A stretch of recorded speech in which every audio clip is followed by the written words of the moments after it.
Okay. Yes, Francisco, thank you.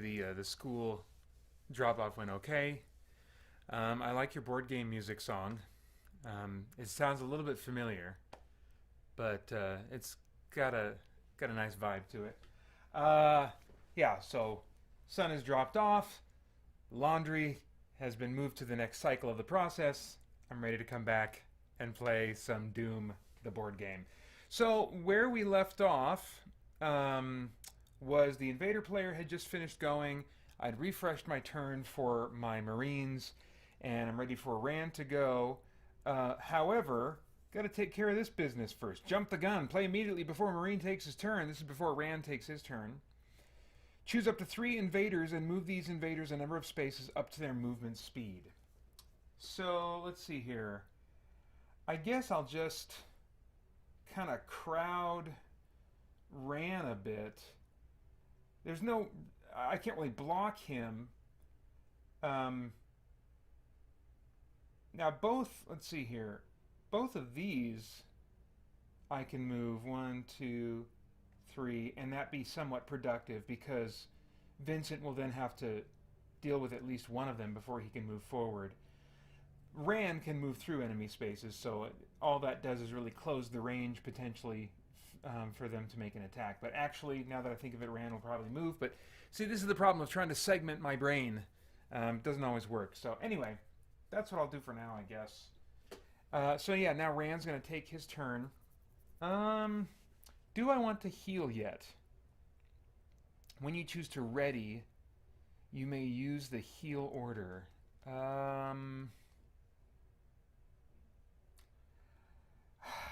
I kind of feel like, in hindsight, I feel a little bit like playing Rand this way, like building a guy the way I've built him with the medic, scout, and recon abilities.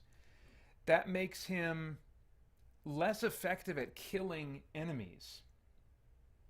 And therefore, he is just more prone to stay behind. So here's what I'm going to rule. To encourage Marines to work together as a team, when they get kill points for killing an enemy, they have a shared pool and they gain double the normal amount of kill points. So we'll have kill points. We'll have a pool. It'll be as though. Oh wait, does that make sense? Maybe that doesn't make sense. Because if they're sharing a pool, I don't know how to do that. I don't know how to balance that well. Um, Gosh, am I thinking about this wrong? It doesn't make sense. No, it shouldn't. It shouldn't be double. It shouldn't be double. But they should maybe still share the same pool somehow. Yeah, I'll have them share a pool, I guess. But I can do the sharing later on. So okay. Um, yeah, that's weird. That is a little bit weird. That doesn't enable character growth for someone that's built the way Ran is built in the way that it would incur. But then I guess it's based on the Doom game, and I'm not supposed to have as much control over building my, these skills that each player has. They're supposed to be somewhat random. You're supposed to draw them randomly, or at most you can draw like five and then choose three of those five or something like that. So in a more random assortment, I suppose I would have a character that is generally going to be better at combat and more aggressive, which makes sense. I mean, you're not supposed to play the Doom video game as someone that's a dedicated medic, scout, recon guy. You're supposed to be getting in it and blowing stuff up.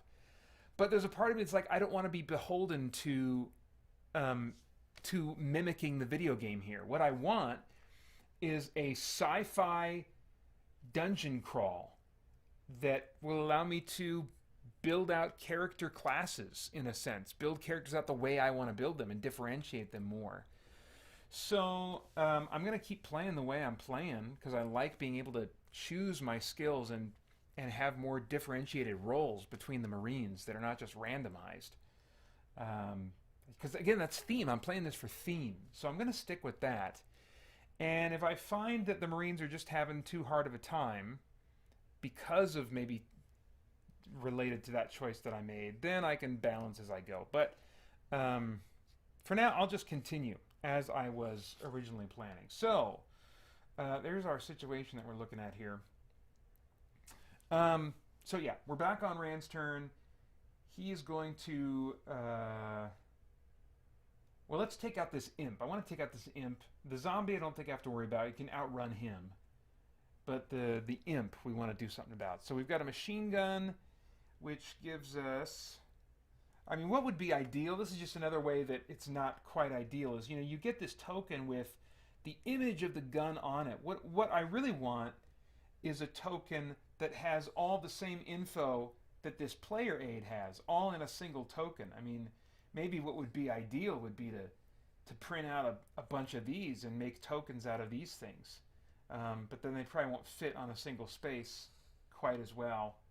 I don't know, but then you could at least slide them over. I don't know. They were definitely still getting their feet wet, Fantasy Flight, even as experienced as they already had been up to this point. So, okay. So that is going to be blue, yellow, and green. And do I want to use any? I don't even think I have any special abilities that are going to help me right now. Oh, wait, do I want to ready, though? That seems bonkers to me that I can only heal 1 point of damage. Yeah, I won't heal yet. Let's just attack. All right. So that is 4 hits, and on the imp, that's going to do 2 points of damage. He only has 1 health, so he's gone, and that is 1 kill point for Ran. You know, as defensive as Ran is, the way he's built, he is ahead of Vincent in killing. Let's see here. I gotta put this somewhere. I'll put it next to the compass thing here. Keep track of frags right over there. That makes sense. Okay. Let's see here. Thank you for the advice, Francisco. He says, if they're sharing a pool, make sure they have enough swim trunks for everyone. I don't know. I'm thinking Vincent likes to go commando, right? Because he's like a commando type of...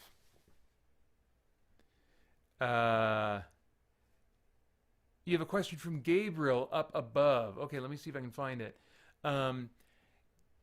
Good morning, Gabriel. Good to see you. As a reminder, this is in the notes as well, but if you want to have an easier time of getting my attention, which will already be harder in this kind of stream compared to my video game stream, so I apologize that I will not be checking the chat near as frequently as in a video game stream. But if you want to up your chances of getting my attention with a question or comment or something, then before you type your comment, type in @ChristianGeekCentral with no spaces. Make sure the spelling's right. And it won't show up this way for you, but for me, it'll be highlighted in orange, and it can more easily get my attention. So let's see here. Good morning, says Gabriel Stinson. I'm wanting to get some board games for my family. Have you ever played Dungeon, the family board game? Well, okay, I am not currently keeping it in my office. I believe that's one. Yeah, that's one that I allowed my boys to keep in their, just kind of like with their stuff. But yes, a number of years ago, I bought the what I assume is the most recent version of Dungeon, which originally that game was not themed off of Dungeons and Dragons, but the printing that I got used the D&D license. And so it's called Dungeon with Dungeons and Dragons like intellectual property stuff in it. And it's I found that to be an adequate starting point for maybe geek moms and dads who are just itching to get their kids into some kind of a geek board game instead of freaking Candyland and Chutes and Ladders and Monopoly and all that kind of stuff. If you want to get some kind of geek theme going on, that's a game that is easy to understand, easy to play. I think that you can play it cooperatively. I think the default is to play it competitively, but I do believe you can play it cooperatively and maybe even solo. there's certainly at least going to be rules for that on Board Game Geek, but I think it might even come with cooperative or solo rules as well. It's so the aesthetics of the D&D license certainly helped it a lot for me, but it leaves a lot to be desired as someone that's used to playing board games that are more involved, that are more thematically tied to. I mean, the way combat works in that game is not super satisfying to me. But again, yeah, I think for really young players and adults that are, want that halfway point experience with them, and they're not ready for something more complicated, then yeah. But I would say that once they're playing Dungeon, they're probably not very far from something that is going to be more satisfying for an adult player as well as a younger player. So the thing I ran into with the boys is like, yeah, it was this great halfway point, and they loved it. They loved it. But I didn't love it. And so, as much as I was grateful for it as like an introduction to thematic, nerdy type board games, I was ready to move on from that game much sooner than they were, which is why after a year or so, it joined kind of their board game collection in their rooms and stuff like that instead of staying with me, because I was just like, you boys can play. I'm not going to play with you this time, but you boys can play, So yeah, I think that is definitely a good fit for a lot of situations that geeks find themselves in as parents. So, and there are, don't get me wrong, there are geeks who like to play it without any kids involved. It's enough for them. It's cool for them. It's fun for them, whether for nostalgic reasons or just because they want something that is super, super simple, So, so yeah, there's that possibility too. So yeah, I would recommend watching several reviews and kind of play videos of it so you can get a sense of what that thing is. You can probably also download the rules and read them for yourself and get an idea in your mind of what it's going to feel like to play that game. So, but it's definitely worth checking out. That's my little mini review for Dungeon. All right, thanks for the question. All right, so we're ready to get back into this now. What was just happening? What in the world was just going on? That imp. Did he get killed? No, he moved. He closed the range, and then he... Did Rand just kill him? I think Rand just killed him. Yeah, Rand killed him. He did... I gotta remember, if I'm gonna check on comments, I gotta do it at some kind of logical breaking point, or I'm totally gonna get lost. So let's see. Rand has attacked... and he's going to move as well, I think I said, because he's not going to heal. So my default is to just like, the default move in my mind is move and attack, move and attack. So he can still move 8 spaces when he advances, right? So he'll go 1, 2, 3, 4, 5. Oh gosh, I hesitate to pick that up right now. I'll skip picking that up. I don't know if it's mandatory to pick these up. I'm going to say it's not. 5, 6, am I counting correctly? Well, I'm going to pick up this healing token. That's super cool. This, I can't remember how much it gives me back. Let me consult my player guide here. It's not going to be in there, is it? Okay, well let's look in the instruction manual. There it is. 3. Get 3 health back from that. Very nice. Oh, and that's exactly what he'd lost, so... Cool. Alright, I don't think that heal ability is going to be near as useful as I thought it was going to be. I think it should give you back 3, but whatever. Alright, so he's good. I'm going to just have him stop there, I think. We don't need to have him opening doors and getting things more excited around here right now. So, oh yeah, he killed him. I took the kill point. Da-da-da-da-da. Yeah, so he's done. Vincent's turn. Okay, no invader cards that I need to consider playing at the moment. Alright, Vincent, you're going to have to kill one of these guys. Which guy is stronger? The Revenant or the Zombie Commando? Yeah, the Zombie Commando, I think, represents more of a threat, probably. He can do more damage anyway, so I'll have him take out the Zombie Commando if he can. He is going to be using the shotgun, which again is Blue and red. And do I have... Oh yeah, I'm advancing, so I can attack twice. So first attack, Zombie Commando. Oh crap! Missed again. Okay, so at least he didn't... Gosh, at least he didn't lose any... break his shotgun. Alright, second attack, Zombie Commando. Alright. So now, we've got the range. Got a range of 1.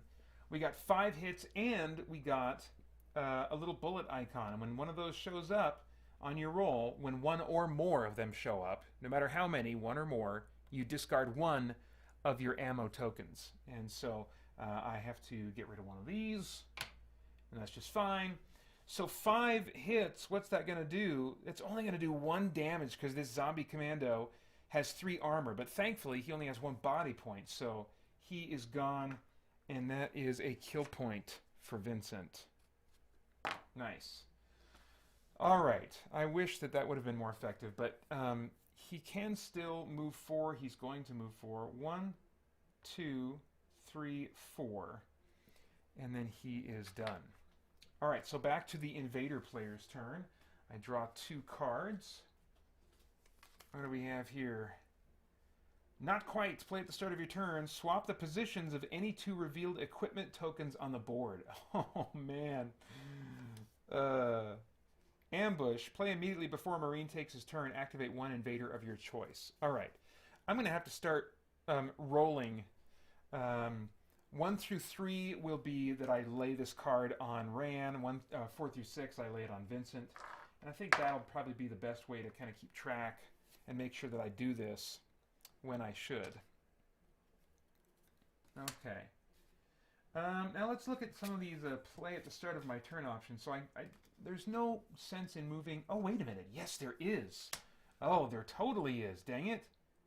This is why Rand should have grabbed those grenades when he had the chance, when the grabbing was good. Play at the start of your turn, swap the positions of any 2 revealed equipment tokens on the board. Well, how about these 2? How about these 2?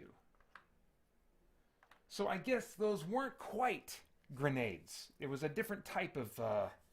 we didn't get a good enough look at that, Marines. Crap. Yeah, that sucks. What else do we have? Play at the start of your turn.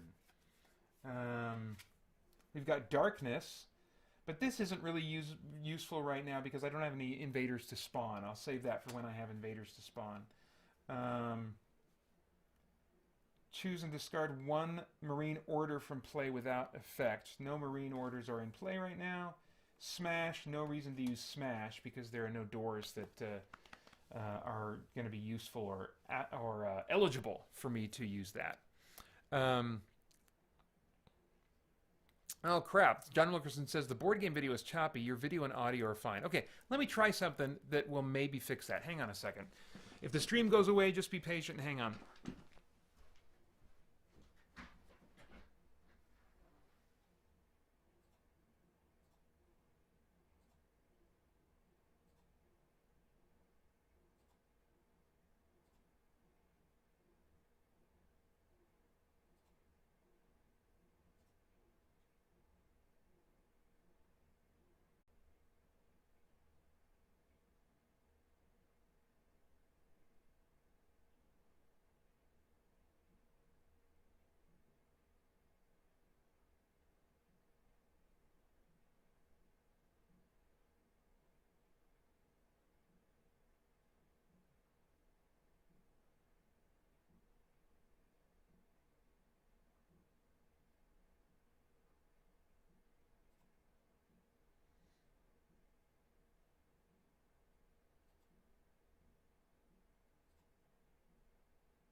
Okay, so hopefully that will help things improve a little bit. I just reduced the resolution that I'm uploading to the stream to see if that'll help. The recorded version will still be a nice 1080. So when I put these videos up later, then it should be a better quality. It won't, but right now I'm downscaling it to 1280 by 720. So hopefully that'll help a little bit and not get in the way too much of you being able to see a clear picture of the game. So sorry about that. Let's see here.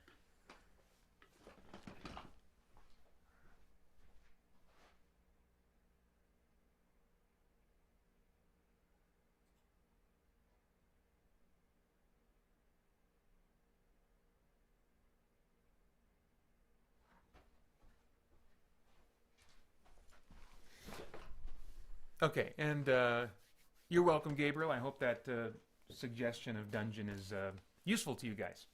Okay, so we were doing invader player stuff, right? Did I remember to only look at the chat when I had a logical stopping point? Oh yeah, we're doing invader stuff. So I checked all the cards that I could potentially play during the start of my turn. All those are done. So now we just need to activate invaders. And Vincent is definitely going to get the brunt of the attack here. So the zombie here,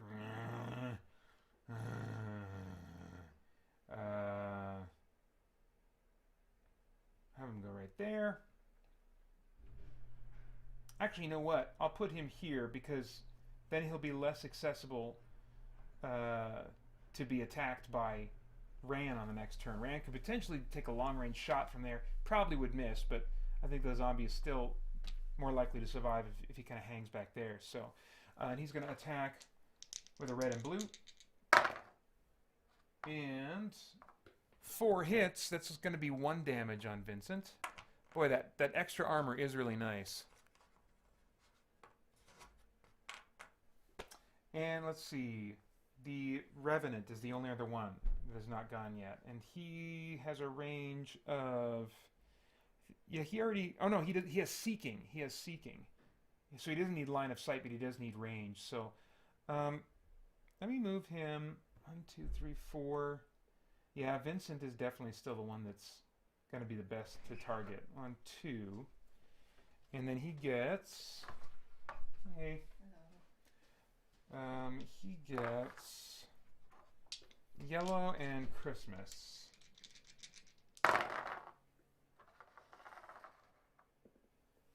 So that's 3. That's enough to do 1 hit on him. All right, the Marines are doing pretty good, but the invaders are not going easy on them. So that's the end of the invader player's turn. And now we refresh my Marines, and we'll start with Ran again, but we got to take care of this first. Play immediately before a Marine takes his turn. Activate 1 invader of your choice. So I am going to activate, I think, you know, I tend to, whether I'm playing as the Overlord, the enemy player in a game like this, or as the heroes, I tend to really focus on taking out 1 character. And so I think I'm going to keep hammering on Vincent. And I'll use the zombie. I think he has just a little bit more damage potential. So let's see how this goes. 3, 4, 5. Okay, not enough to do more than 1 damage, but 1 damage is still significant. He's getting close to about the halfway mark on his health total. All right, so now we get back to Rand's turn properly. He will... we'll have him advance because he can still move 8 spaces and still attack once, and probably whatever's on the other side of that door, he's going to want to have an attack available. So let's take his turn, and then I'll take a look at the chat. Let me move where my camera is a little bit here. Let's see. This is probably a decent spot. Yeah, that's pretty good. All right. So we got to set up this room here now. This is Area 2. Oh, dang, I forgot to read the flavor text for Area 1. Okay, Area 1, the corridor we just came through. There is a rustle of fabric, and you see the quick flash of a UAC uniform. You almost call out a greeting before the shadowy figure steps into the dim light. It's a young security guard that you've worked with, but he just stumbles towards you, growling like a beast. All right, so that was Area 1. Sorry. Area 2. Let me set it up, and then I'll remember, hopefully, to read the flavor text. So we have some obstacles here, some obstacle spaces.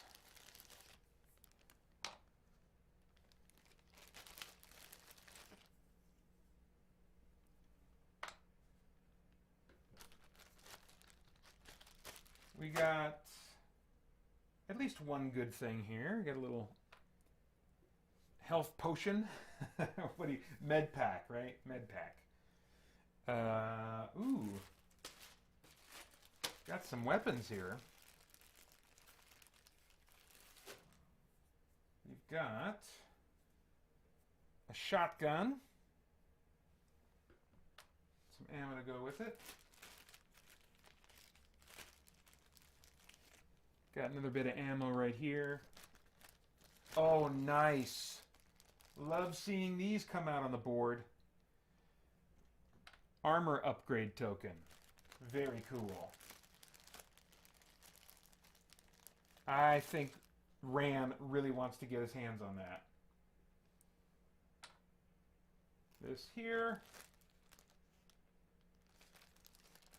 Now the disadvantage, like with the, when you're in campaign mode, you can boost your armor up over the course of an individual mission, but it will, unless you have a special ability like Tough. You start the game with one extra armor token. When you respawn, you gain this armor token back. Oh, that's right. When you respawn, that's when it is. It's not between quests. It's when you respawn. So once he gets this armor token, after he dies and respawns, he starts with his base armor again.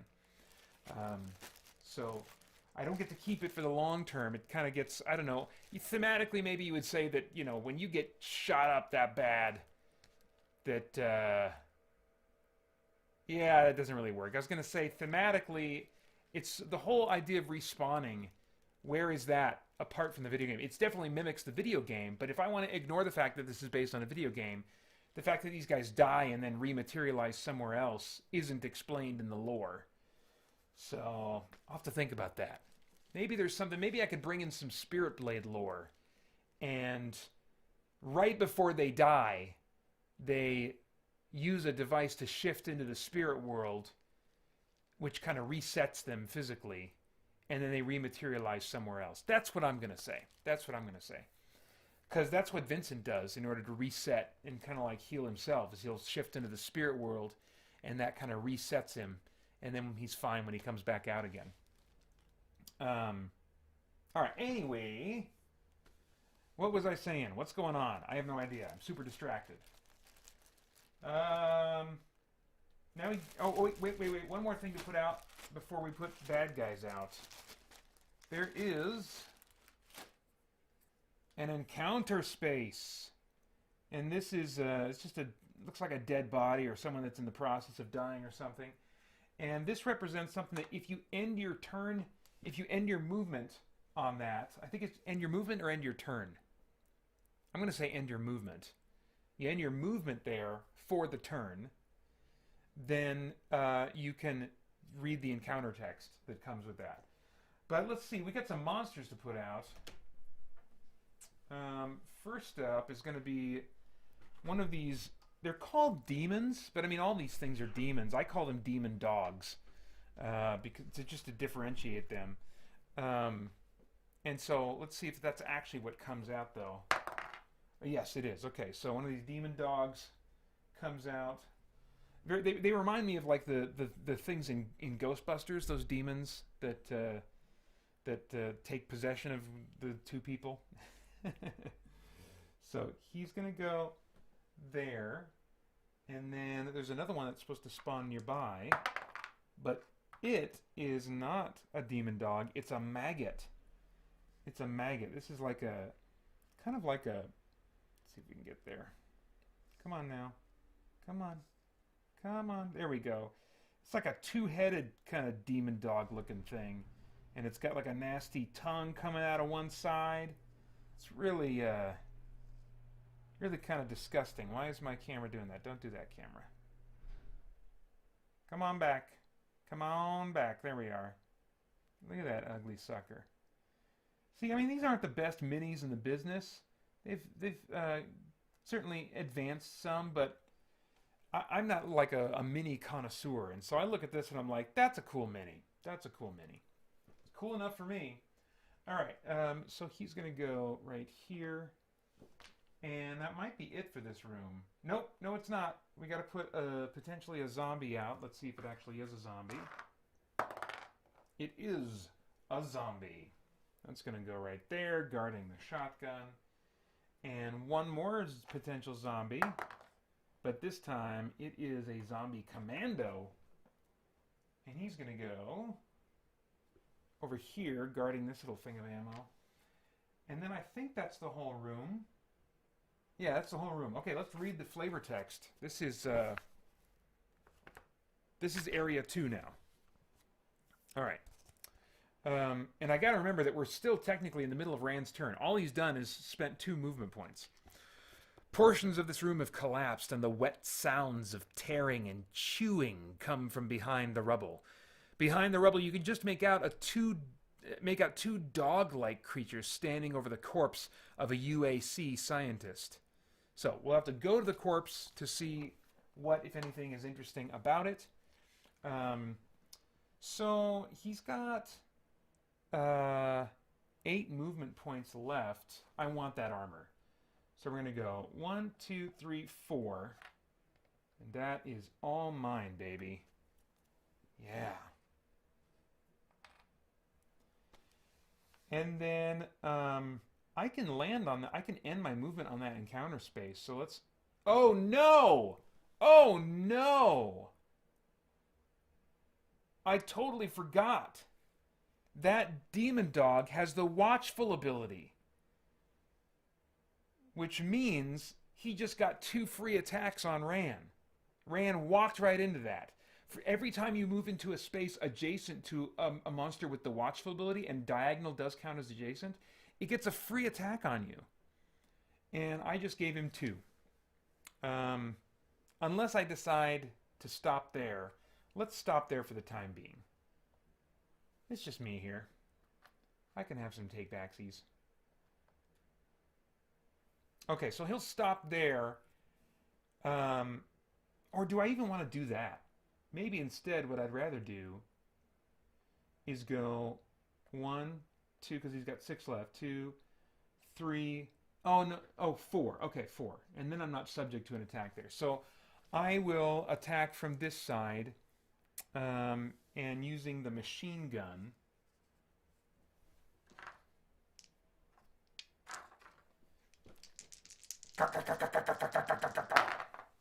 All right, so we got 4 hits, and I used up an ammo token for this. And on the demon dog, he's got an armor of 3. Dang it. So that actually only takes out 1. It only does 1 damage to him.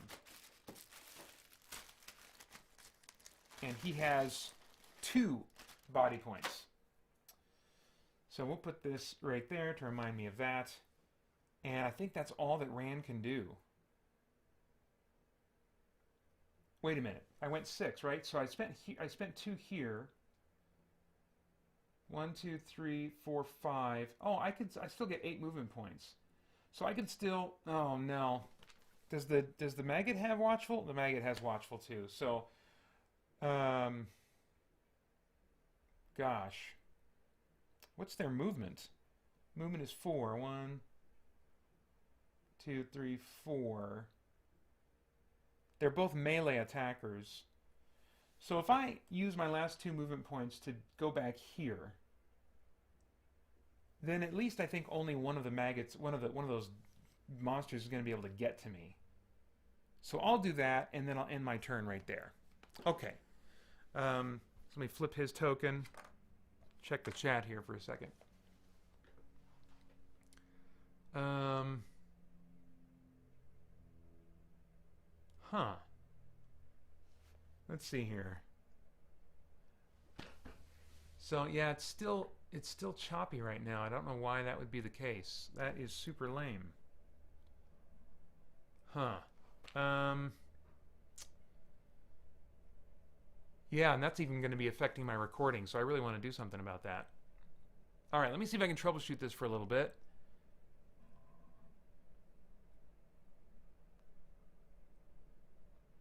Yeah, hang on a second. Let me see if I can troubleshoot this.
Okay, I just restarted the software, so at least in my preview software that seems to be good, so hopefully on the stream that'll be improved now.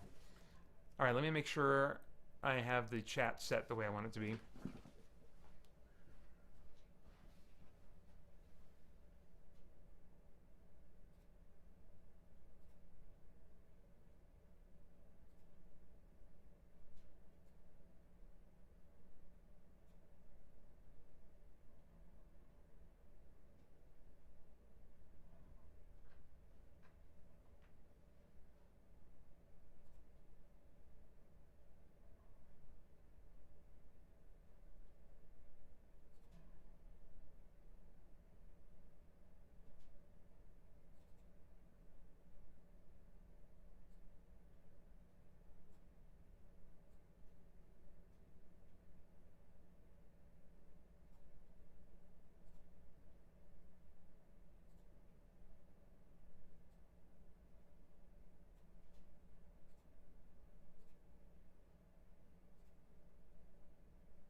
Okay. Oh, did it get a little choppy there?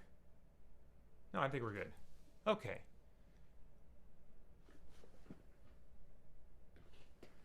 Hi, Ridge Nappy. You're welcome. Thanks, guys. Let me know if you see problems with the camera again. Okay, sorry about that. Hopefully we are good to go now. So that was the end of Rand's turn. Now we got to take care of Vincent's turn. Let's see here. Yeah, I want him to get up there and be as helpful as he can be. Should I have him?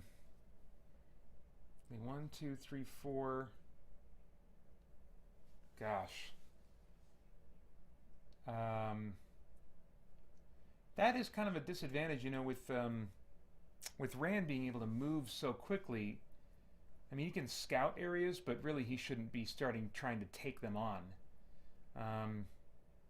I built him thematically the way I want him, but I mean tactically, I'm not sure if I'm gonna be able to take advantage of him in some of the ways that I would like, given what type of game this is. So, yeah, I'm going to advance. He still gets to attack twice, right? Yeah. So I'm gonna let him attack twice. Let's see, 1, 2, 3, 4. 5, 6, 7, 8. I guess if I have him run, then at least he could be a secondary target. That might be the better way to go. But he's already taken a good chunk of damage. I'm just going to have him go. I have to remind myself, it's okay if your guys die. They're going to die. That's how this game works. So I don't need to get all stuck in decisions trying to keep them alive. Too much, anyway. So, yeah, I'll have him sprint instead of attacking at all, which kind of feels weird, but he loves his buddy Ran. He wants to come to his defense. 1, 2, 3, 4, 5, 6, 7, 8. And I'll stop right there. And gets an ammo token. That's going to be useful. And, yeah, I don't think there's anything else that he can really do. So we'll flip his token, and then now we got the invader player's turn. Okay, so it looks like it's still looking better. Just make sure. Yep, okay, we're still good. Still good. Ridge Napier, let me try to answer your question here. And then as a reminder for those who didn't see the notes below, if you want to get my attention, it's going to be extra hard to get my attention. I won't be able to check the chat near as frequently as on my video game streams. But if you want to increase the odds that I'll be able to see and respond to a comment or question, type in @ChristianGeekCentral, no spaces, before your message. And for me, that'll be highlighted in orange, and it'll help to catch my attention, hopefully. But Ridge Napier says, what is your thoughts on the direction Marvel and DC is going with liberalism and Black and Latino people playing roles? I don't have any particular thoughts to share on that topic right now. I would want to spend some time thinking about that. And that would halt what I'm doing right now. So maybe shoot me an email about that, and maybe I'll respond to that on the podcast sometime soon, the Christian Geek Central podcast. But interesting question. I just don't think I have anything really to comment on right now. Okay, so I got 2 spawning cards here. One that I have to choose between. It's one or the other. And the other one, I spawned both of those. So that's really nice. That gives me some options and is going to keep the game interesting. Play when you activate an invader. So I'm probably going to want to use this charge card to double movement speed so I can get these stragglers over here to catch up and join the fun, right? Still don't need to use smash. No marine orders are in play right now. Darkness. Okay, I'm going to want to do this because this will allow me to spawn monsters much closer to the bad guys. So, lights go out again. Oh, and I got to remember that this affects their line of sight. I forgot this last time. Play at the start of your turn until the start of your next turn, the next invader player's turn. Marines cannot trace line of sight farther than 4 spaces away. So that's going to affect their ability to attack potentially too. Let's see here.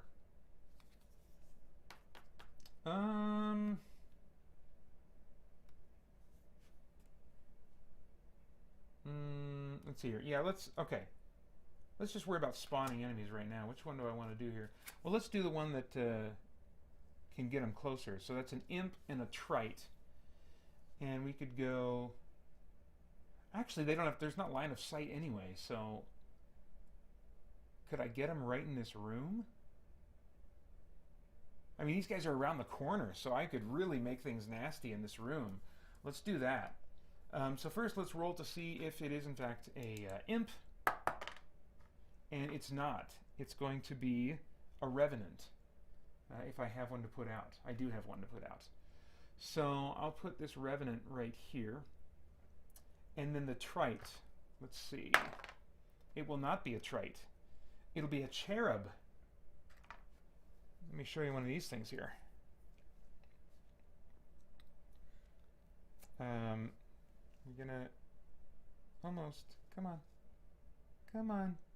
Come on, little fella. There we go. That's disgusting. That is disgusting. Look at that little weird moth baby thing. That's very disturbing. Oh, crap. Cameron did it again. Is that what made it go choppy last time? Let's see. No? Okay. All right. Every once in a while, my display goes into rest mode, and hopefully it doesn't affect what's happening with you guys too much. Okay, so this guy goes out. Let's put him right here, I guess. And cherubs, they've got like this flying ability. What have they got? They got two weird abilities. One is flying. May move through enemies and blocking obstacles, but must end move in an empty space. May move through or end their movement on damaging obstacles without effect. So that's cool. And then he also has agile, this ability right here. Always dodge any attack directed against them, forcing the reroll of some or all of the dice. The second result must be accepted. So I'll have to remember that with that guy. So they've been spawned now, and I am going to play charge right now. Yeah, I can only play one spawn card per turn, so I can't spawn any more enemies, but I'm going to place charge on one of these guys over here. Let's see here. I think I will... The zombie can move, what, 3 spaces? What if I went 1, 2, 3, 4, 5, 6? Yeah, I think that these guys are kind of going to be stuck here for a little bit dealing with this stuff. They're not going to want to charge in around these guys. So I think it's worth speeding up my zombie, just getting running down the hallway, because he can do. I think he has a little more damage potential than the Revenant here. So yeah, I'll charge him. 1, 2, 3, 4, 5, 6, and hopefully next chance I'll get to go in there and. The Revenant is going to move. His normal move is 4. So 1, 2, 3, 4. And now, how much can that cherub move? He can move 6 spaces. So let's go 1, and this is, he can go right over this obstacle. 2, 3, 4. And he'll go ahead and attack from right there. Oh, dang. He's got not such a bad attack. I mean, the green die... You know, each of these dice is different. They have different damage potential, different range potential. So the green die is not that great. It's good for range. The red die and the blue die, these are the ones that you want to watch out for. These have the highest damage potential. Yellow is good for range and for some damage. It also has the potential to give you an X on it, which not all the dice have. Only, I think, the red and the yellow have an X on them. So you're usually just going to see one or the other. I don't think you ever see them both. Oh no, you do. Yeah, there are some that use both of those dice. Anyway, so Cherub is attacking. Oh, I got the wrong dice though. He uses Christmas dice. All right. Oh, miss. Oh well, Cherub. That was a nice try. Now the Revenant. He's going to go 1, 2, and he's going to attack Ran. Let's see here. Revenant gets Christmas dice and a yellow. So yeah, this is an example. This guy has some nice potential, but oh, hang on a second. He's got this. What is this ability again? Seeking. Seeking. Attacks do not need line of sight to the target square. Max range is 8 spaces. These attacks still cannot pass through a closed door or wall, but can pass through blocking obstacles. I gotta remember that. I didn't even need to move him. He was right here, right? So from right there, I can get him with a range of 2. That's kind of nuts. Well, let's give that a try, just for the gimmick of it. Oh, he missed. All right. So he's got like seeking rockets, but they're I don't know. They're not very reliable. Okay, so now let's have this guy. Oops. Let's have this demon dog go. And he's got to move in a 4. So he's going to go 1, 2, 3. And actually, I'm going to have him go one more 4. That'll just make it a little harder for Vincent to move without triggering his watchful ability. Because any of these spaces he moves into, he's going to trigger it. He's going to have to actually take a step back if he does not want to trigger that ability. So let's, yeah, so the demon dog is going to attack, and he gets a red and 2 blue.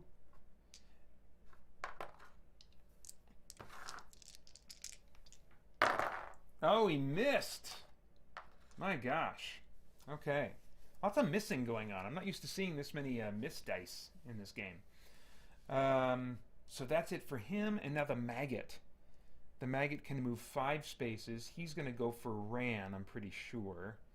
He's got some abilities I need to refresh my memory on. He's got Watchful, I know that. He's got Deadly, which basically just adds a hit. After rolling for the attack, add +1 to the damage for each deadly icon. He has 1 deadly icon, so he just an extra hit and an extra bullet, basically.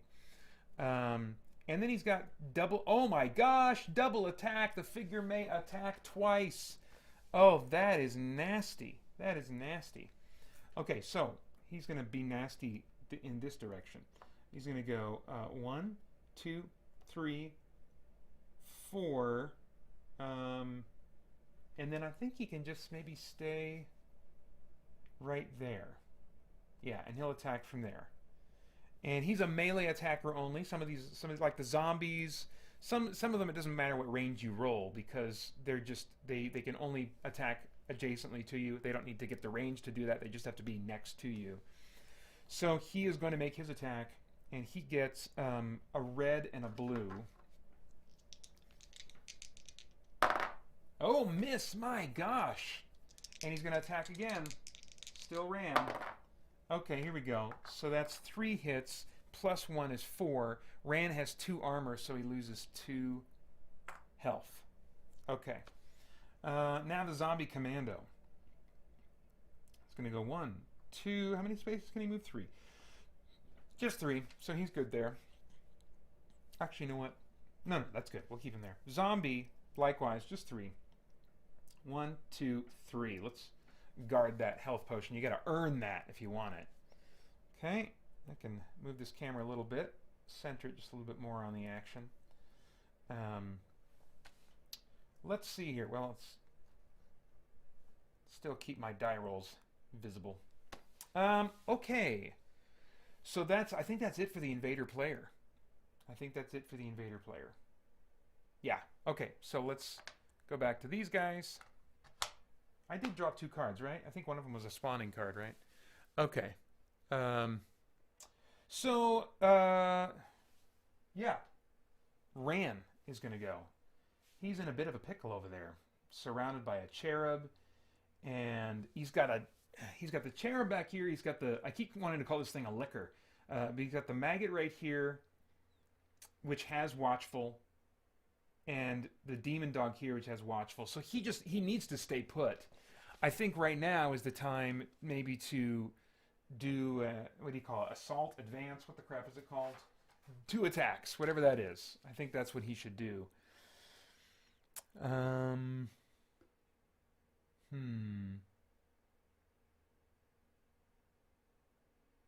Yeah, 2 attacks. And I'm thinking the biggest threat right now, well, I don't know, that cherub. Yeah, no, that cherub's, I don't think I need to worry about it too much. I think I need to deal with this maggot. So he's going to attack twice, and it's going to be the maggot probably both times. But let's just do 1 attack at a time. He's got the machine gun again, which is going to be yellow, blue, green. Oh, not bad. So that's 5, and the maggot has 2 armor. So that's going to do 2 damage, which is going to take him out. Very nice. And that's 2 kill points for Ran. Yeah, I'm happy to see that guy go. And he still has another attack here. Well, let's get that other demon. These dog things really make it difficult to kind of move around and have some options tactically. So he'll just use the machine gun again. He's going to get the range automatically because the machine gun comes with 2 automatic range. And look at that. 5. So that's going to be... crap. Still just 1 damage, but thankfully he's already taken 1 hit. And so the demon dog is gone. And that is another 2 kill points for Rand. My gosh. I mean, honestly, I kind of feel the same. I feel like Rand's the man in that trilogy. And you can even see him being the man to some degree in the first one, which is free, by the way, the Legacy Edition of Spirit Blade, which is a pretty self-contained story. It doesn't end on a cliffhanger or anything like that. You can download that for free at spiritblade.com, Spirit Blade Legacy Edition. But especially once you get into like the second one and then the third one, Rand's the man in the third one. Holy crap. And Vincent a little bit less so in that third one. But, well, no, Vincent does some crazy stuff too in that. Anyway, don't need to get off on that. You can go to spiritblade.com, listen to some trailers, check some stuff out if you're interested in more on that. But Vincent's not living up to anything remotely like that big first scene of his in A World of Shadows, where he just goes to town on the bad guys. We got to up your game here, Vincent. So Vincent's turn. Rand's done now. And unload, that's what it's called when you attack twice in this game. Unload, right? Okay, so, gosh, he's right there. That armor token's right there. I'm tempted to have him pick it up and just be even cooler, but no, I want to save that for Rand if I can. So let's have him. How are we doing on ammo? Both these guys are doing fairly good on ammo. Vincent needs that health potion, so let's make our way there.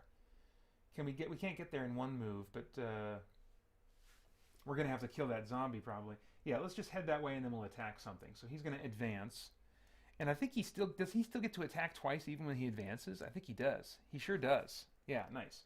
So 1, 2, 3, 4.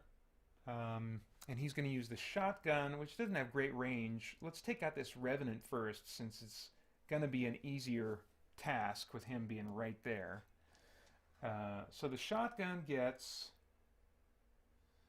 Oh, I've been forgetting about the shotgun's special ability, which I have to decide on anyway.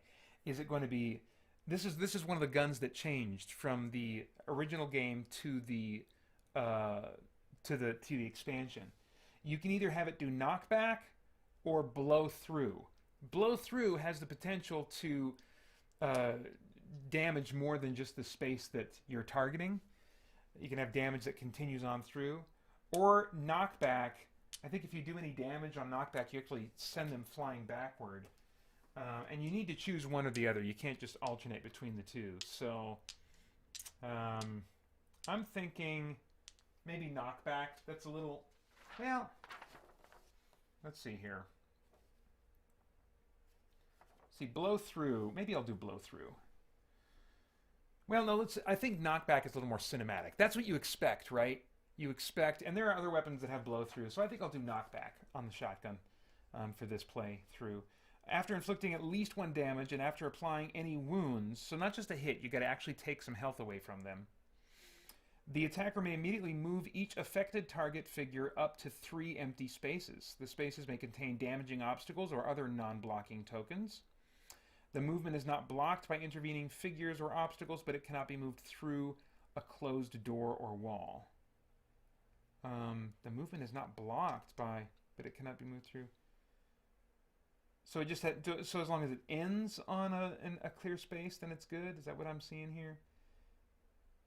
Inflicting at least 1 damage, and after playing any wounds, attacker may spaces may contain damaging obstacles or other non-blocking tokens. The movement is not blocked by intervening figures or obstacles, but it cannot be moved through a closed door or wall. Huh. That wording is a little bit confusing. I'm going to assume that it cannot move, say, through this blocking terrain here. But, okay, anyway. So, he's going to attack the Revenant here. Let me straighten out this wall or obstacle, whatever it is. Oh, nice. Okay. So that's 6 hits. He does have to give up an ammo token. It's not that big of a deal. And 6 hits on the Revenant is going to take him out. Nice. And that's 1 kill point for Vincent. I'm imagining these guys kind of keeping an actual tally of their kills and kind of competing with each other a little bit. Rand's putting Vincent to shame right now. Okay, so let's see here. Then he's also going to take a shot at this zombie, because that zombie just has some damage potential that I do not like. Does he have any I don't think he has enough movement left. Range of 3. He might not get the range on this. Yeah, well, he missed anyway. Now I gotta roll again. Dang it, he keeps rolling these misses. He did not break his shotgun, so I'm grateful for that. Jeez Louise. Okay, so that's Vincent's turn. And now we're on to the Invader turn. Draw 2 cards. What do we got now? Sealed in. Play immediately after a Marine moves into a space. Close 1 door of your choice. That door cannot be opened again until the start of your next turn. I remember keeping this one in and thinking that I could still play it, and it would work in a solo game. I'm actually going to just call this a free discard.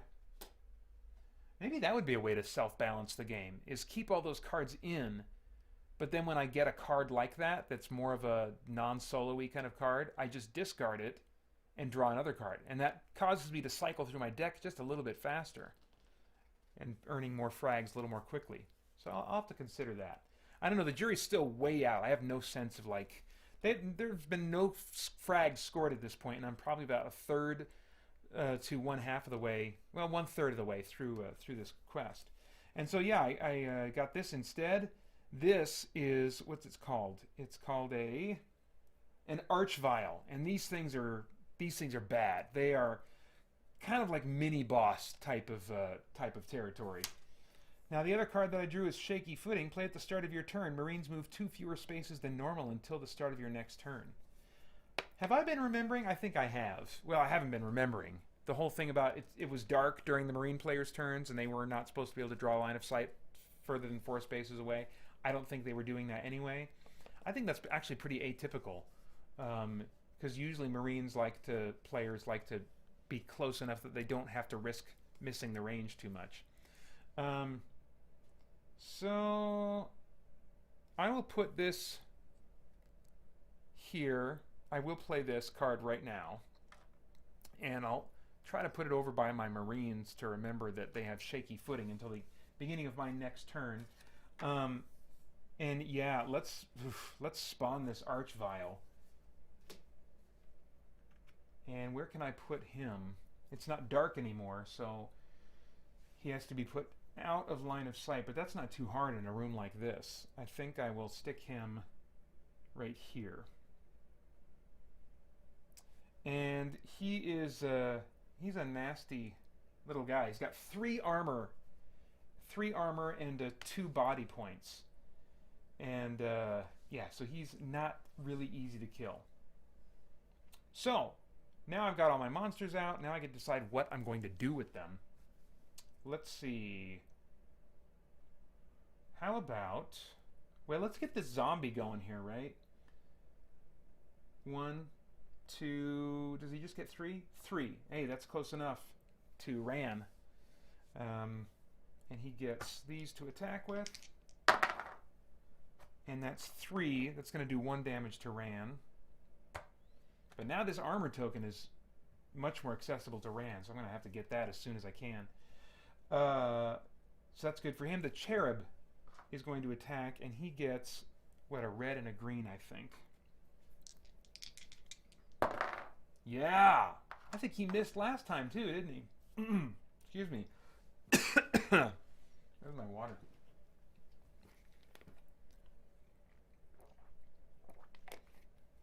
My gosh. Time flies when you're having fun. In just a little over an hour, I'll have to be wrapping up so I can go have lunch with my wife for our weekly lunch. All right, this Revenant, right? He's going to go 1, 2, 3, 4. And he's got a range of 2, and he doesn't have to have line of sight, because normally this zombie would be blocking his line of sight just a little bit. But he didn't have to worry about that. That's cool. So he's got a red, yellow, and green.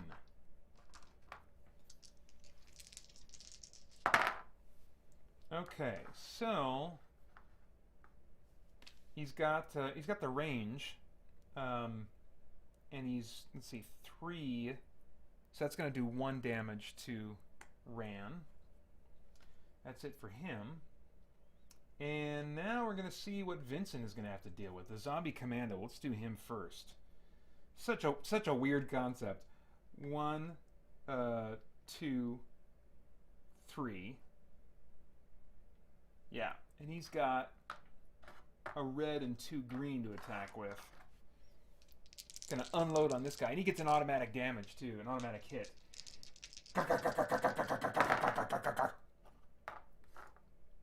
So that's a total of 5 hits coming at Vincent. But man, with that armor of 3, that really goes a long way. That really is a game changer to have just that 3rd bit of armor. Because that 5 hits and he only does 1 damage. Doesn't quite make it up to that 2nd point of damage. It's really cool to have that armor. And that's just his base because he's got tough. That's really cool. All right. But he is lower on health right now than Ran. So let's do the other zombie now. 1, 2. Wait a minute. I want to be out of his way. So let's do 1, 2. And he can attack from there.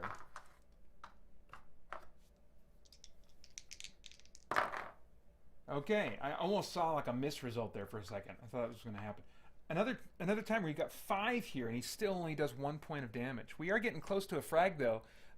Vincent only has 3 health left. Whereas Ran has 5.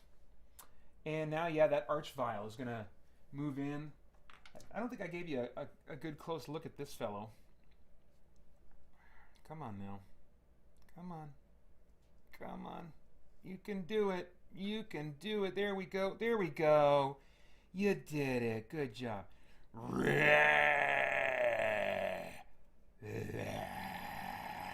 at this guy. What is that? He's got like bulging like cysts or something on his wrists. What is happening? That is disgusting.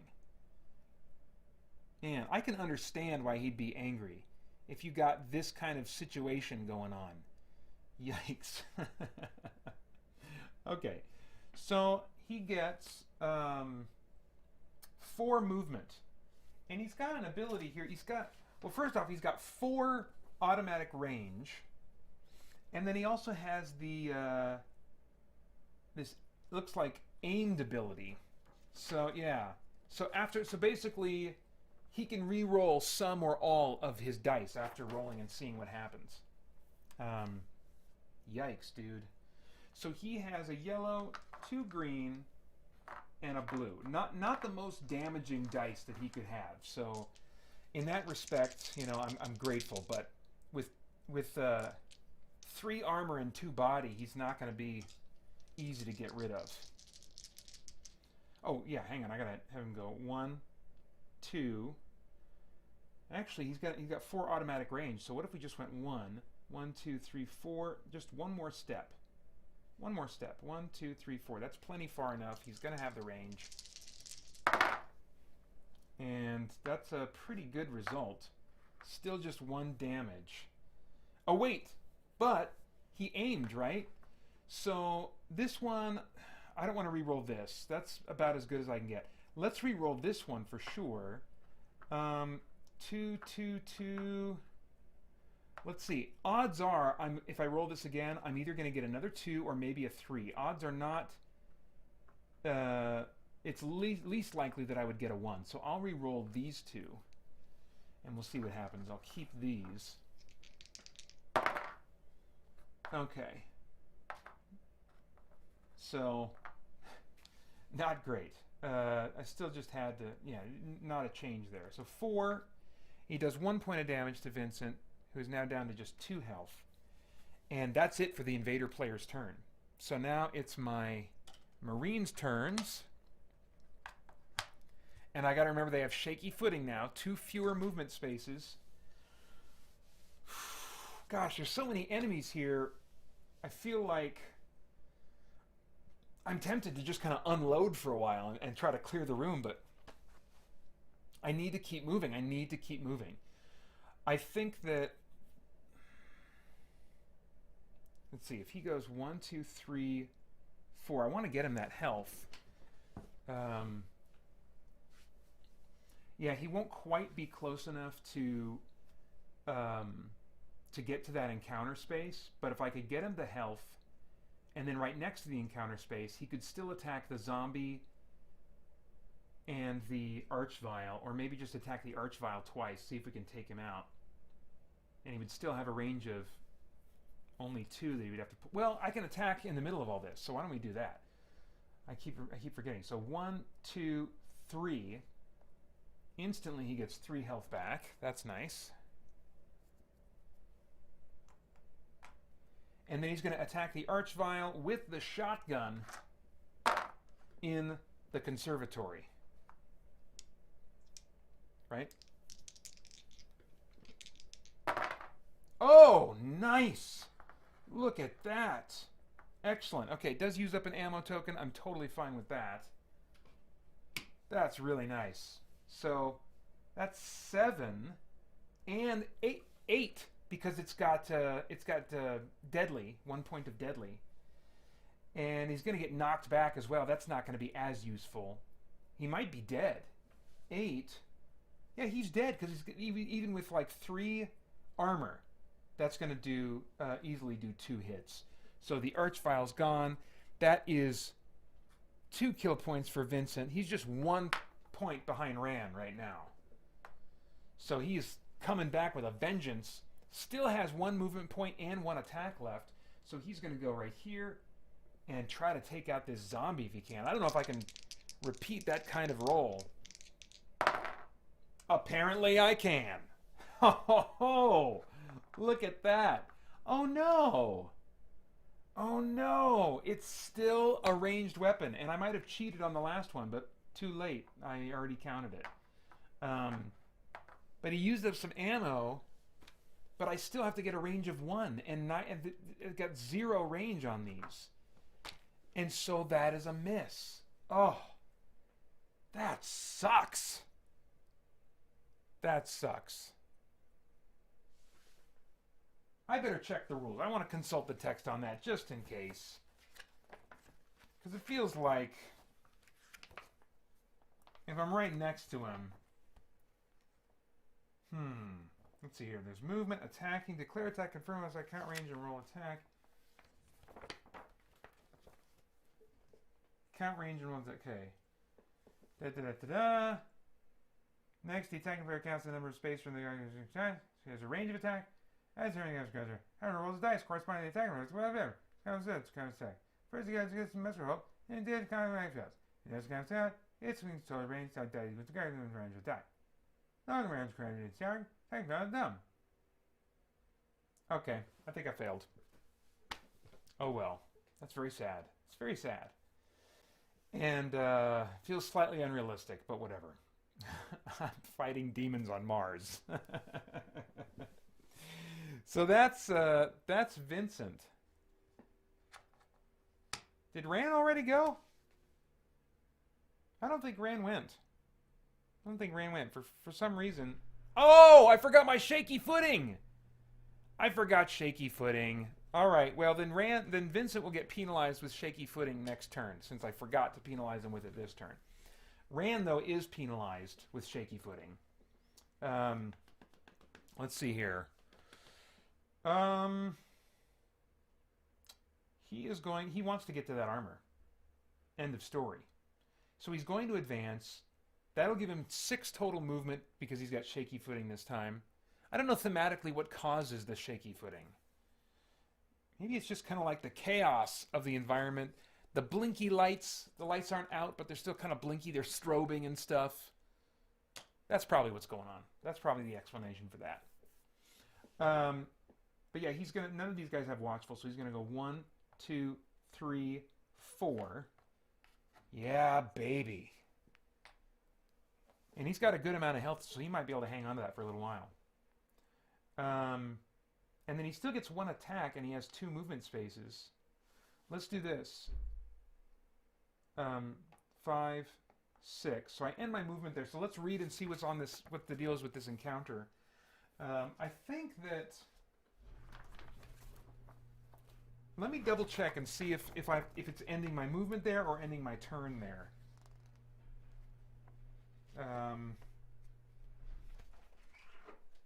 Let's see here.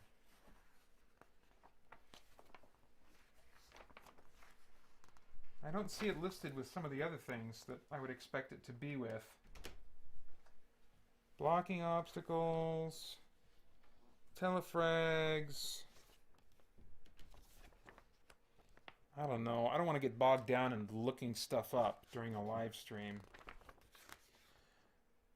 I'm torn. You know? I'm torn. But I'm just going to do it when I want to do it. I'm going to say it's Pater's choice. Pater's choice. You see what happens. Let's read this encounter. If a Marine... Oh, hang on. It says if a Marine ends his move in the same space as the encounter. So that's what I've done. I've ended my move. It says, it is too late to help this man, but you notice that he's clutching a red security key and take it from him. It's not like he's going to need it after all. Give the Marine the red key token. Remove the encounter token from the board. So yeah, baby. I just picked up this. And actually, it says give the Marine, but actually what you do is you put it on the board in a space where everybody can see. So I'll put it next to the little compass indicator here. And that means that all of my Marines now have access to the red security door when they run into it. And you can't see right now, but it's the last door in the mission. So now I have what I need to get out of here. And technically, I don't have to fight a boss. I just have to get through the door. Now, what I'm going to do as an invader player every time is try to block that door so that they do have to fight the boss. But technically, they don't. You know, the Marines don't have to fight the big bad. Most of the time, they just have to get out. And it's up to the invader player how they're going to make things interesting at the end. So, all right, let's see here. Yeah, this game is cool. I don't know that I would pull this out, and I've tried to pull this game out and play it solo before, but it just wasn't interesting enough. I think that there are some games in my collection that I enjoy playing solo a little bit more when I'm making content, you know. I don't think I would have the same kind of level of engagement and fun with this necessarily. I don't know. It's been a long time since I've tried, but it is different, you know. When I'm making content and I'm talking through my decision-making process, I take advantage of springboards that the scenario, the themes bring up to talk about things that are related to our walk as Christians when that feels appropriate. There's just different stuff going on in what I'm doing. I have reason and motivation to kind of play up the theme and make sound effects and monster noises and stuff like that. And you know, so it is a different experience. And I think that's worth keeping in mind if you are watching someone's playthrough and they seem to be having a great time, like doing a playthrough, because there's tons of, you know, board game playthrough videos. To remember, okay, will this game be as fun for me as it seems like they're having? Because, you know, anytime I think people are making content creation, there is something different going on. So I say all that just to help you save money. If for some reason you're looking at this game and you're like, oh my gosh, looks like he's having lots of fun, looks like this game would be really cool, this is a really expensive game to hunt down and try and find. And so I don't want to give you an appetite for this game. Actually, here's a game I would recommend that is much more accessible. And if you want this type of experience, let me grab the box. I'll show you.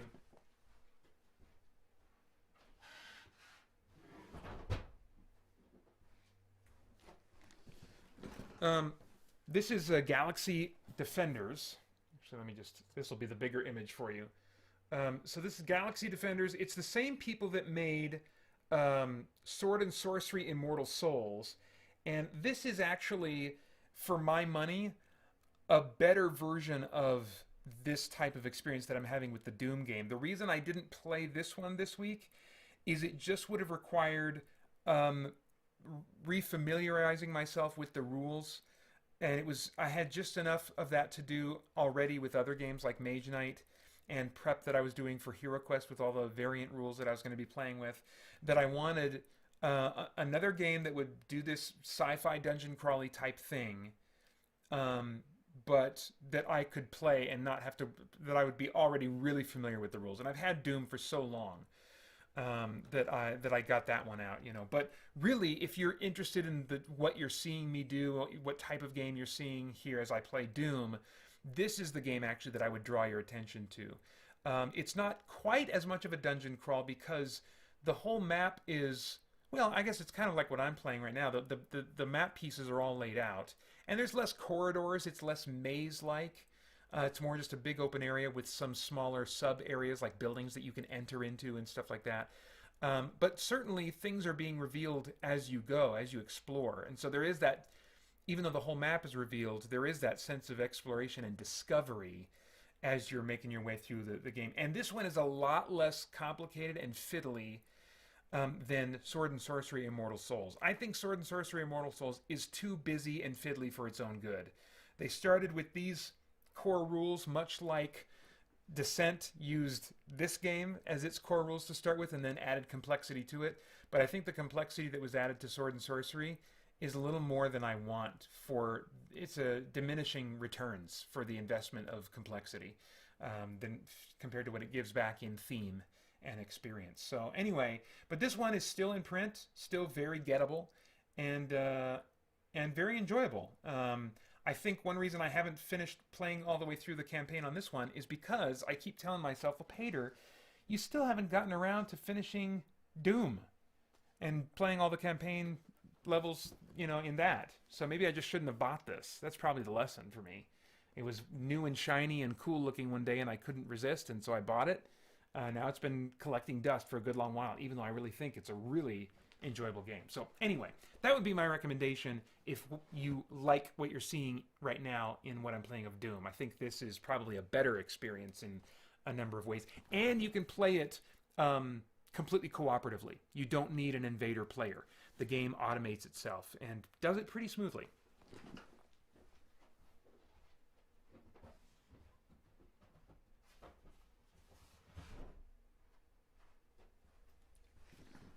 Okay, so hey, another bonus mini review. You thought you were tuning in for playthroughs, and you get, what, 2 little mini reviews. That's how much I care. That's how much I'm willing to give. All right. Crap, what was I doing? I don't remember anything. Ran got the armor. Oh, he moved to the encounter. That's right. He still has an attack. He still has an attack that he can do, which he's totally going to do. Let's take out that.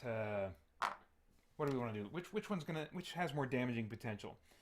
The standard zombie rather than the zombie commando. I think the zombie commando has some ranged potential, but I can remove this encounter token too.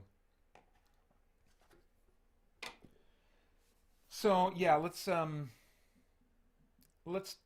take out the zombie. I actually think neither one of them is going to be a real concern at this point. But I've moved as far as I can because of shaky footing. So, and Rand gets to use the machine gun. So what is that again? That's these 3. All right. That might take him out. How many? Yeah, so 5 hits, and he's got 2 armor and 2 health. And so there he goes. And Rand remains ahead in the kill count, kill points. All right, so that's it for Rand then, right? Now, Invader player. Let's see here. John Wilkerson says, have you thought about having the audience play the bad guys? That's a cool idea. I mean, there are a number of ways that different streamers have found to be more interactive with their audiences. I think what I would need to do that, like, it's logistics. It's always stuff like that. Is always figuring out, okay, how can I pull this off? Um, that would be something. Probably what I would do before I did that would be to invite patrons on to join me via Discord, so I could be talking to them live, and they could be watching, um, and then direct me. So it's a more quick back and forth, and we wouldn't have to wait for like, okay, let's put it up for a vote for everybody that's in the chat and stuff like that. I think that would kind of slow things down quite a bit and make it less enjoyable to watch. That's just my suspicion. I have not watched enough other playthrough type stuff to see how others would handle this. It's something I could consider looking into. The other thing would be I would need to change how I stream the settings in my stream so that the delay is almost non-existent. But what that will do is reduce the picture quality for you guys because of like the internet we have. We don't have like bad internet here, but we also don't have the top tier that we could have. We're probably one down from the very top tier, one or two down from the very top tier. So at the tier that we are paying for now, if I there would be the latency would be reduced, but the picture quality would be reduced as well. And so up to this point, I haven't felt like I wanted to make that move. But I'd like you bringing that up because I'm always thinking and keeping ideas swimming in my head, figuring out pros and cons and stuff like that. And I like the idea of that kind of interactivity. So, yeah, yeah. Okay. So Invader player, right? 2 cards. Hey, I'm curious what you guys are doing. Give a shout out. Are you guys working from home? I think John and Francisco, you guys both work from home. Ridge Napier, I don't know what you're up to right now. If you're working or you just kind of have some time off, time free right now. But I wasn't sure if I would get anybody in the chat this week while I'm doing this because it's during most people's work hours who would even be aware that this is happening. So, yeah, John Wilkerson says the Discord idea sounds good. Yeah, I think that would probably be the best starting point. And then, I could think about whether or not I would want to do something with the lag or how I'd want to handle that. But you've put a nugget, you put a little worm in my brain that I'll be thinking about. And based on how just this is going so far with just the first 2 days of doing this, I think the potential for me to do this type of stream in the future is increased. Like I'll probably start by making this an annual deal, this solo Game Fest deal. But maybe there are some other streams throughout the year that I could do a little bit of board gaming during. I think Extra Life is right now looking like a really great candidate for time that I would do some board gaming and add board gaming to that event. I would love to do that. I think that'd be very fitting. So yeah, I'm very excited with how this is going so far, and I really appreciate you guys saying hi and popping in for any amount of time. Yeah, John says working from home. Part of this is my lunch break, he says. Okay, yeah, that makes sense. All right, so what did I get as the Invader player? Not quite. We saw this before. Play at the start of your turn. Swap the positions of any 2 revealed equipment tokens on the board. Let's not do that yet. Right now, I can't. I mean, there's this grenade one here, but I don't want to give that to the Marines. By the way, I'm finding my mind segmenting as long as what I'm doing is limited to like I do invader stuff on the invader turn. I do player stuff on the player turn, I'm finding that my mind segmenting is working pretty well. I don't feel like I am rooting for I was going to say I don't feel like I'm rooting for the heroes, but I think I always am a little bit. Even when I play a game like this that's designed to kind of be equally balanced, I play it more like a game master where I'm trying to create something that's challenging and interesting for the players, but ultimately I don't want them to lose. And so, or at least that's how I assume most game masters think. I know that there are game masters out there that will run D&D games where it is, and the players understand this too, hopefully, it is about the dungeon master trying to take them out, and trying to do it fairly, in terms of point builds of monsters and challenge ratings and stuff like that. But still, he's trying to take them out. I don't like running RPGs like that. I think most game masters don't have that mentality. And I think you should definitely let your players know if that is your mentality. So they can decide if they want to keep being a part of your game or not. But anyway, blah, blah, blah, blah, blah. Me and my rabbit trails, right? I think that I'm not compromising how difficult I would normally try to make things for the Marines since I'm playing as the Marines. And historically with this game, I always have played as the invader, except for one time I tried for just a little bit to solo this. I lost interest, you know. But other than that, I've always been the invader player. So maybe that helps for me to really, when I'm on the invader turn, to just lean into how can I go at these guys, you know. Anyway. So, no reason to use not quite... Oh, Rage. This is a great card. Play when you activate an invader. The invader may attack twice during this activation. Love using this when I've got a big, beefy monster on the board, which I don't really have right now, so I'm not feeling the pull to use this card. Let's see, what else do we have here? Panic, still no use for Panic yet, because I've not been using Marine Orders. Smash, no use for Smash. Well, let's start by just, let's start by spawning. I could do the zombie or the imp. I think the zombie, I could put him right here and have him, and then he could go, let's see here. He could go, if I put him here, 1, 2, 3, yep, and he could totally attack from there. So I will spawn a zombie, or at least I think I will. Let's find out if it will actually be a zombie.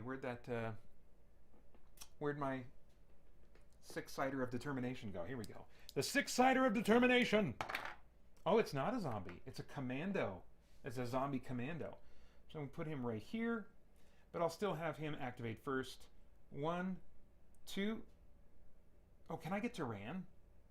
Well, they both have, let's see. They both have 3 armor now. And they both have the exact same amount of health at the moment. That's funny. But I think Vincent is ultimately the bigger threat. So 1, 2, 3. And he's gonna, looks like he's gonna shoot him right in the back there, doesn't he? He's got, what does he roll with? 2 green and a red. Oops, come on now.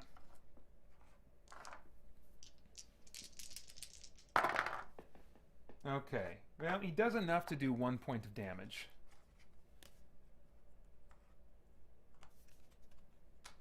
All right, and now this, yeah, let's keep going at him.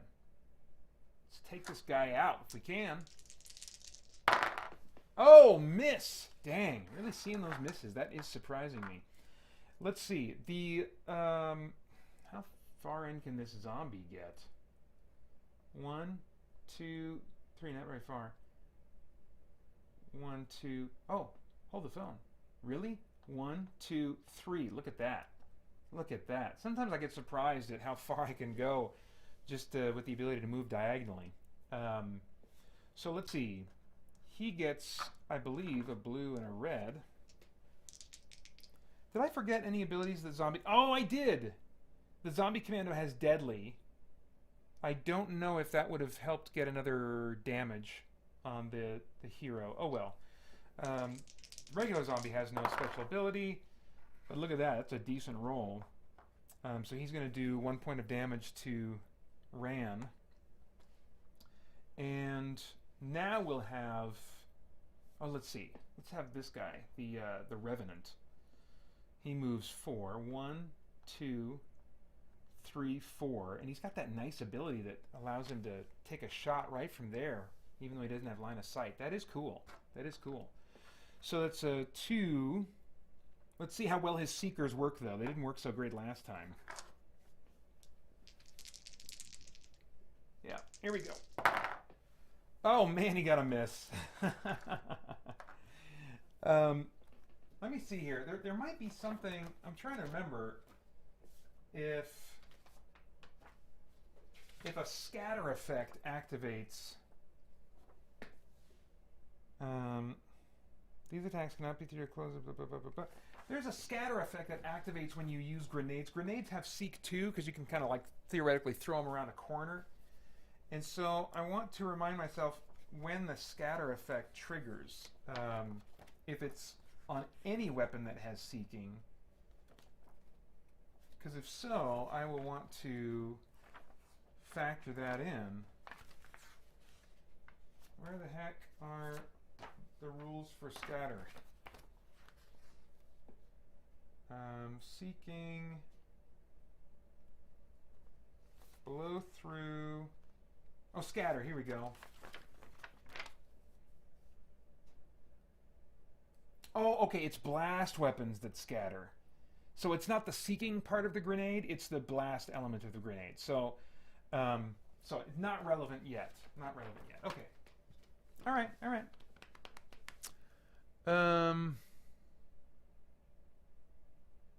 Gabriel Stinson. Oh, hey, Gabriel.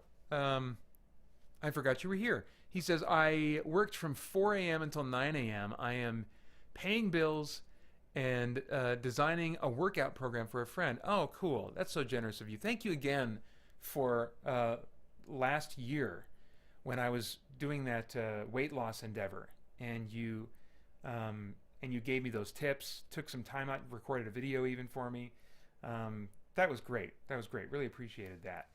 And I'm sure your friend will appreciate your advice and counsel in that area too. Oh, you might be gone now, Gabriel, because right after that he said, Christian Geek Central and everyone else, have a great day. Off to pick up my daughter from pre-K. All right, cool. Well, if you see this later, Gabriel, thanks for coming by. Okay. What's happening? What is happening? I don't know what's going on.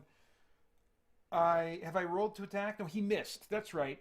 The Revenant rolled, he missed, and now the Cherub is the only one that's left, I believe. And the Revenant doesn't have aim, does he? No, he doesn't, so I can't re-roll that.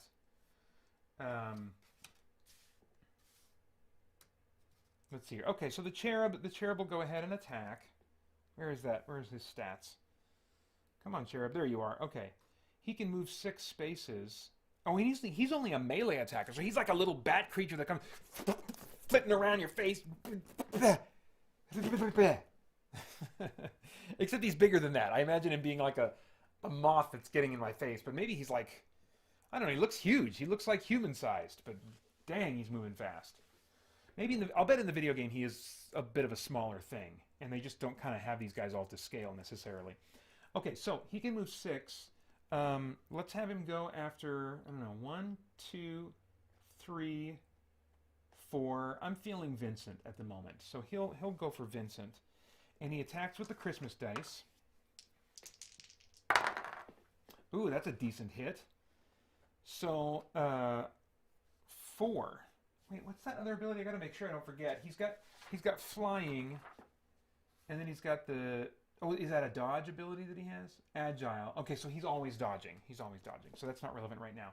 Okay, so 4 hits. That's going to do 1 point of damage on Vincent. And I think that wraps up the Invader player's turn. So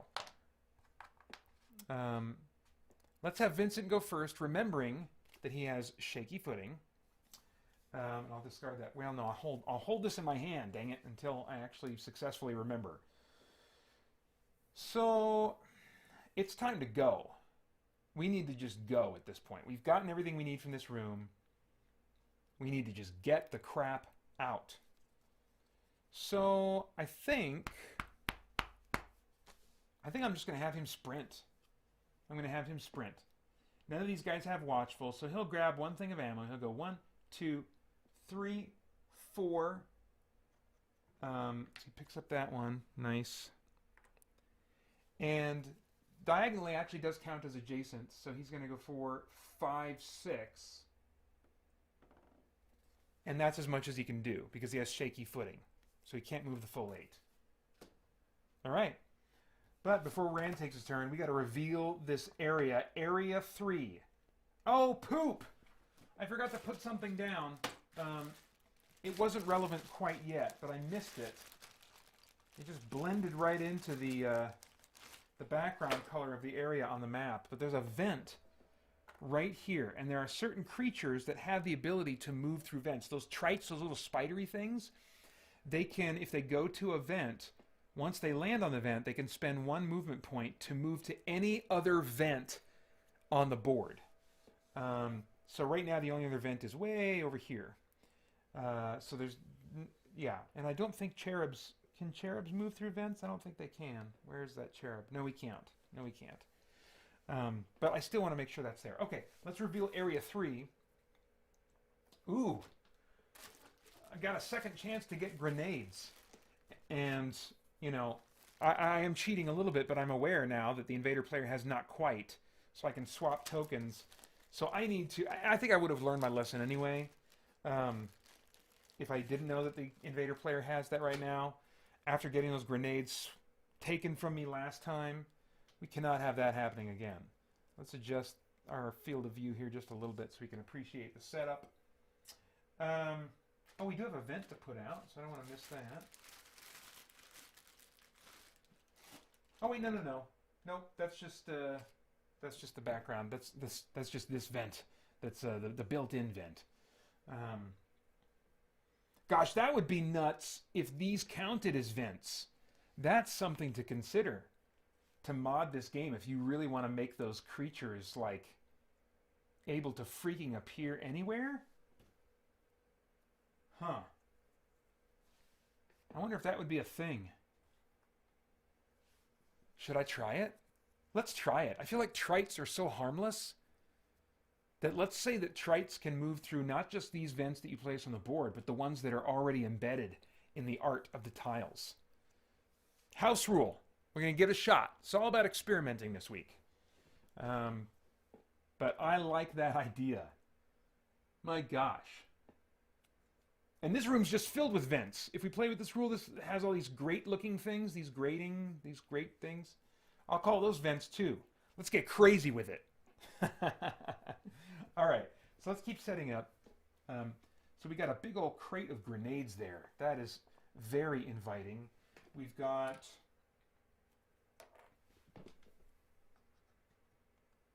a health potion right there on top of that vent. We've got an ammo crate. So that's the good news. Let's talk about the bad news. Bad news is another demon dog, maybe. Let's see what it is. Yes, it is a demon dog. We've got a zombie of some kind. Yes, standard zombie. That's going to go right here.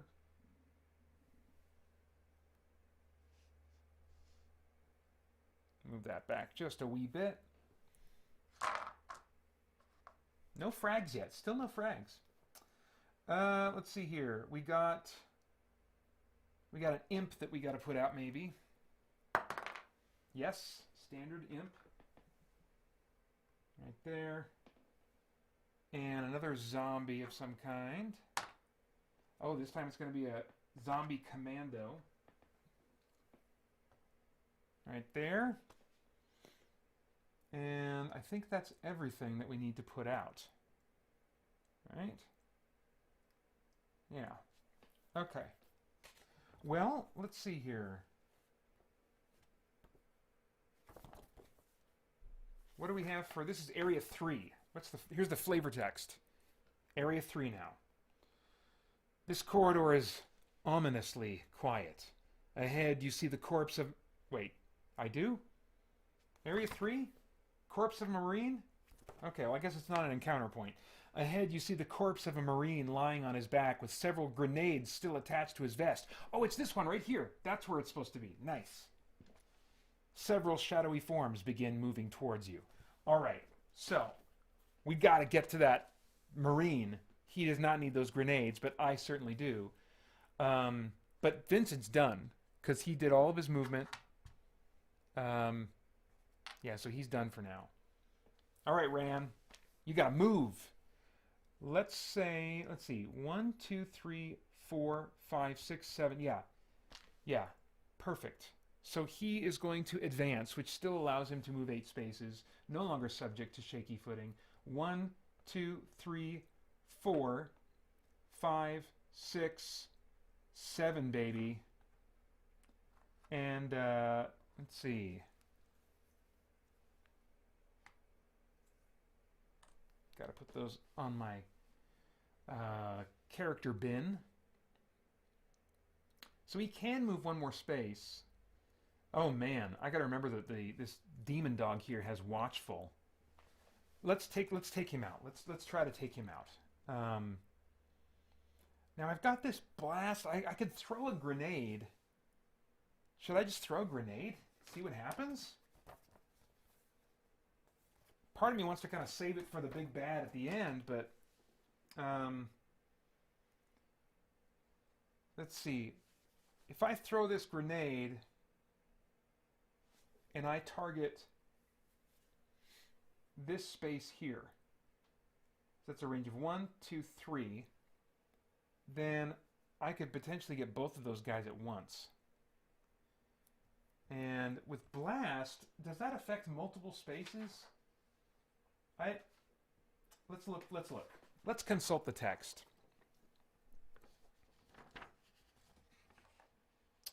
Blast. Attacks affect an area within X number of spaces of the target space. X is the number of blast icons. Okay. Blast areas cannot pass through walls, closed doors, or blocking obstacles. The attack deals full damage to each creature in the area, so not each space. So it can't do more than the whatever damage I roll. It's not damaging both of the spaces that this thing is on. If the attack is dodged by more than one figure, only one reroll may be made, the first dodging player to the attacker's left. If a blast attack misses, it can scatter. Okay. Let's give it a go. That's a range of 1, 2, 3. So I'll target this space right here with this grenade attack. And with the grenade, it gets 2 blue and 1 yellow. So some good potential for damage. Also some good potential to miss, though. Maybe I don't want to do this. The alternative is that machine gun. No, let's give it a go. Let's live dangerously. All right? Fire in the hole. Okay, I got the range. Nice. Oh, dude, this is going to work. This is going to work. So that's 5 points of damage that is applied, both to this demon dog and this guy here. The demon dog has 3 armor, so he's going to take 1 hit. So that's a real good start on him. And 5 damage on that imp, I think, is going to take him out. Yeah, the imp is gone. Oh, that was great. That was great. And for the imp, I get 1 kill point. Okay, nice. Let's see. Is he done then? I think that's it for Ran. Okay. All right. So now it's the invader player's turn. Cool. This is a good game for streaming, you know? Mage Knight, I could only stream that one, I think, for so long because it is so thinky. But there's not near as much to think about here. And so that's definitely one reason why I was drawn to this game for streaming too, is because it's not a super thinky game. You know, there's definitely when you're chucking dice and stuff, you got some tactics involved, but it's also, this is a great game for multitasking. So I mean, when you're playing with other people, a dice chucking game, that's good for social lubricant too. It's like kind of like an activity to do while you're hanging out and talking and chatting it up with other people. It's not super thinky, you know. Whereas if you play Mage Knight with a friend, you're not going to be chatting, or if you do, you're not going to make very much progress playing Mage Knight. I mean, all right. Oops, this door should not be like that. Invader player. We picked up Dud, which I'm just going to cycle through because that's after a Marine makes an attack that does not expend ammo. That attack expends ammo as though the Marine had rolled below. You know what? No, let's do this. Let's do this because what I can do here is just roll the six-sider of determination and say, okay, this is on Rand now, so that's going to happen the next time. The next time he gets off the shot, so Dud will be active on him. Play immediately after a Marine moves into a space. Close one door of your choice. Yeah, no. This one we will cycle through and replace with this one. Surprise attack. Play immediately before declaring an attack, but before rolling any dice. If any Marine targeted... So basically, it cancels a dodge order, or it's an aimed attack. Nice. And I don't think I have one of these already, so cool. Let's see. I believe I'm going to use this rage card this turn. I don't have any enemies I can spawn. See, play at the start of your turn. Swap the position of any 2 revealed equipment tokens on the board. Oh, dude, I could be a jerk. Equipment tokens? What qualifies as an equipment token? Because, let me tell you, if that health potion qualifies as an equipment token, I could be a real jerk and just move that out of the way.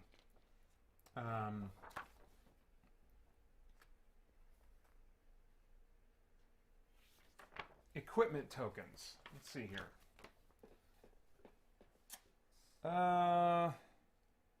As the board is revealed, various types of equipment are placed on it as directed by each scenario. This equipment can be new weapons, armor, extra health, ammo, or other special items. Yeah. Oh, that's cool. During his turn, a Marine may give weapon or ammo tokens to adjacent Marines at the cost of 1 movement point per token. So I can give these grenades to Vincent if I want. That's kind of cool. I might do that. However, for the time being, I am going to be a stinker. I'm going to be a real stinker. And I'm going to play not quite at the start of my turn and swap. Oh. Let's see. Okay, I was going to be a turd, or I thought I was going to be a turd by taking this token and moving it over here, but then that would be moving the grenades over there, and I don't want them to have access to grenades. So instead, you know, there is this ammo token back here, and I think I'll swap the health with this ammo token. Yeah. So that's a little bit stinkery, but that is a good reason for me as a player to pick up all tokens, because the more tokens I leave behind in rooms that I am not coming back to, the more options the invader player has to swap tokens I want with, you know, those tokens I was content to leave behind. So, interesting. I'm seeing more things about this game as I come back to it now. So, any others I want to play at the start of my turn? I don't think so. No Marine orders are in effect. I might use surprise attack when I actually attack. Or maybe I'll use that in conjunction with rage. I think I will. All right. So let's see here. And give this. That's just a little bit better of a view, I think. So it's. Oh, I'm the invader player. I almost started taking Rand's turn. Invader player. Let's do the zombie here. That makes the most sense. I'm going to come up behind Ran. Oh, sorry, I'm not rolling these. I got to keep changing where I'm rolling my dice so that you guys can be tracking with what's happening. So, he got 5 hits, and that's going to do 1 point of damage on Ran. Oops, bumping my mic here. Oof, both of my guys only have 3 health left each. And when Rand dies, dang it.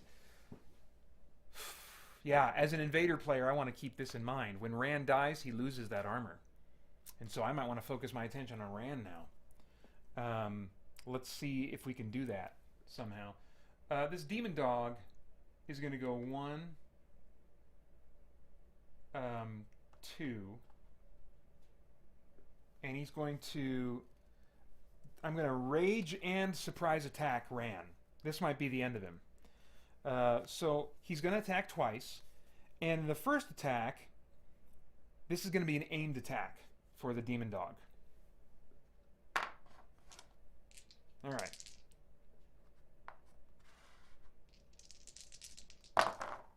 Let's see. Oh, man. Oh, man. This doesn't look good for Ran. 3, 4, 5, 6, 7, 8. Does he have deadly? He does not have deadly, but he has 8. And that's going to be 2. That's going to result in 2 damage on Ran. Oh, man. And he gets to attack again. I mean, that was an aimed attack. I have no need to re-roll that, but I am going to attack again. You better believe it.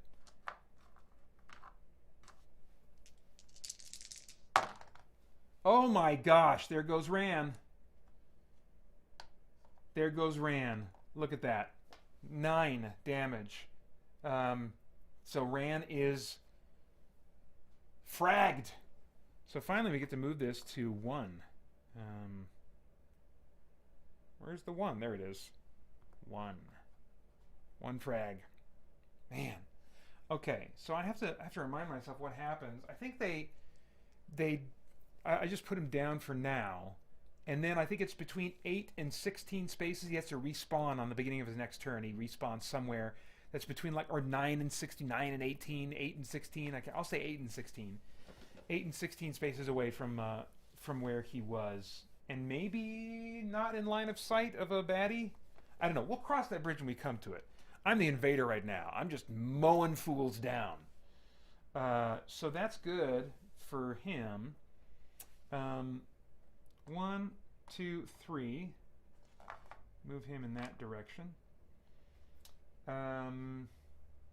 Gosh, they both might get fragged pretty soon here. Let's see. 1, 2, 3. He'll take a shot from behind. Point blank with a chain gun. No damage though. Even with the 1 point of deadly that he has, Vincent has 3 armor, so no go on that one. The second one here, 1, 2, 3. Can't quite see Vincent to take a shot at him. 1, 2, 3. He can't do anything from there. I doubt this guy can either, the Revenant. 1, 2, 3, 4. Let's see here. If he counts 1, 2, 3, that's a range of 3. I think he can take a shot because he's got the seeking ability. So, but we know how well that's been working up to this point, right? Give it a go, Mr. Revenant. 1, 2, 3 range.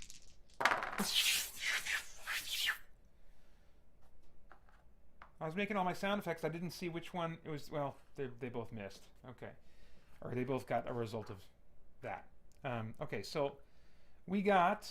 I don't think we got the range. Yeah, we didn't get the range.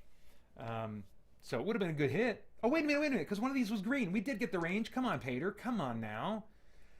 So that's 2 hits that we just got on Vincent. Good gravy. 1 health left. 1 health left. Man. I'm trying to remember what all they lose. If they lose their ammo tokens too or what. I'll have to check what happens with the campaign play rules. Because I think when you're not playing campaign play, I think you do lose all your ammo tokens too. But I could be wrong. We'll find out soon enough. So now it's just this cherub, I think, that's left. And he can definitely get in there. 6 movement. 1, 2, 3, 4.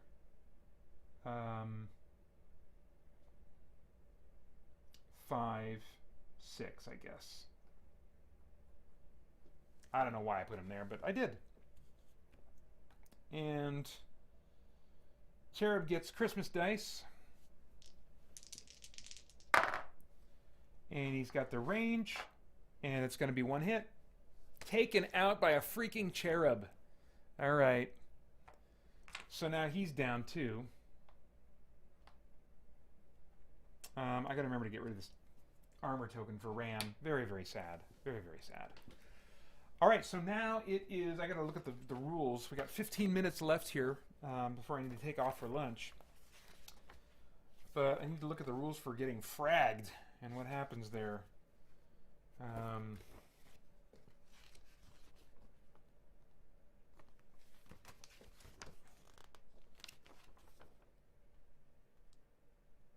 Come on. I thought they were pretty... Oh, it's probably right around where you're talking about taking damage, right? Inflict wounds. He's been fragged. Frags and kills, page 9. There's 9. Frags and kills. Okay. When a Marine removes the last wound token from his equipment bin, he is fragged. Remove the fragged Marine figure from the board, remembering which space he last occupied. I would rather just lay him down so that I can remember what space he last occupied. Even though, that might get in the way potentially of where someone else wants to land. We'll cross that bridge when we come to it, because I'm not going to remember otherwise. The Marine player returns his starting wound and armor tokens to his equipment bin. If a frag Marine has managed to pick up additional armor tokens, he must now discard back down to the armor tokens he started the game with. Oh, it doesn't look like I get rid of my ammo tokens. Any Berserk token on a frag Marine is also discarded. A Marine's other equipment tokens, weapons, armor, and his Marine cards are not affected by being fragged. So I keep all my ammo. Okay, that's nice. That's nice. After reconciling his equipment bin, the frag Marine must wait until the start of his next turn to respawn on the board, which is what I'm about to do. During his next turn, before announcing his action, the Marine player places his figure back on the board by following these rules. Must be an empty space that he's revealed on, and 8 spaces away, no more than 16. So 8 to 16 spaces away. Okay. All right, so let's get him reset. He does get to keep his armor. And then he gets that extra health. Oops. Part of me, this is a little bit fiddly. Part of me really enjoys the fact that, Hero Quest back in the day had these little sheets of paper, these little tablets that you kept track of your health that way.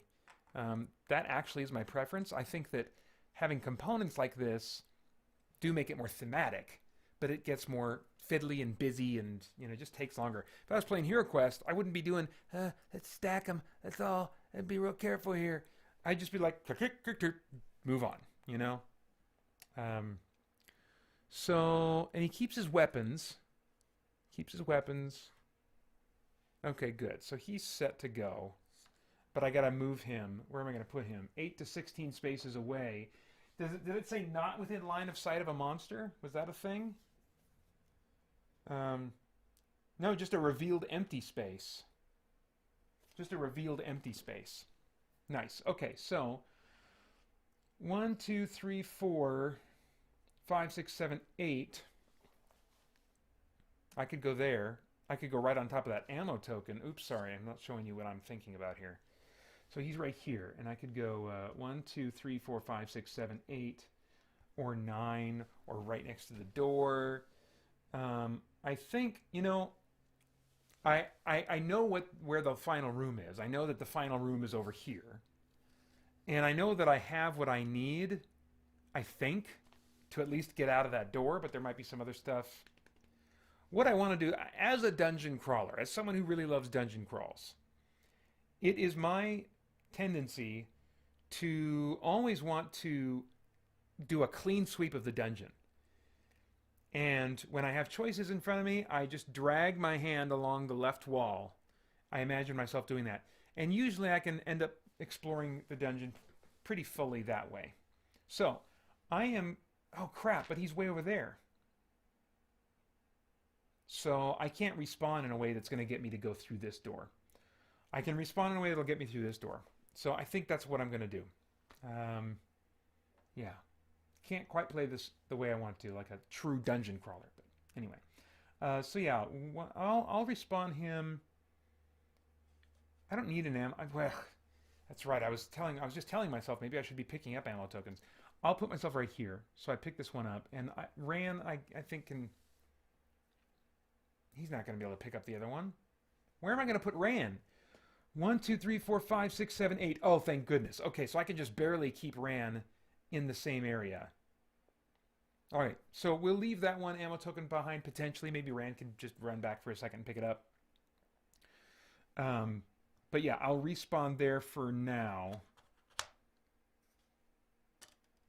And take my turn. Or do I want to have Rand take his turn first? I don't know. I got Vincent reset. Let's go ahead and do this. So he respawns there. He picks up the ammo token. And then I'm going to have him Advance. Because when I open this door, I'm probably going to want to shoot something. So, let's see. Here goes 1 and then 2, 3 to open this up. And then that room. What's the story with that room, I wonder? That's area 4. Oh gosh, this looks a little complicated. Oh, those are just placeholders. Okay. I can handle this. I can handle this. It's not too complicated for me. Oh, is that supposed to be a blue door? Oops. Okay, let's replace that. This door here is supposed to be a blue security door. Oops, something, just a little token went flying. All right. So, got a health token. That's good news. Ain't that good news? Good news. I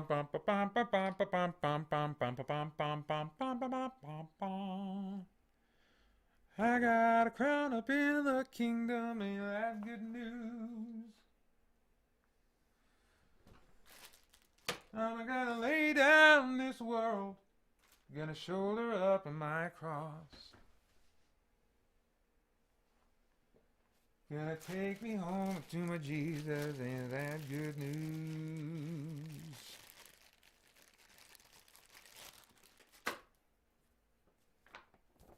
All right, let's see here.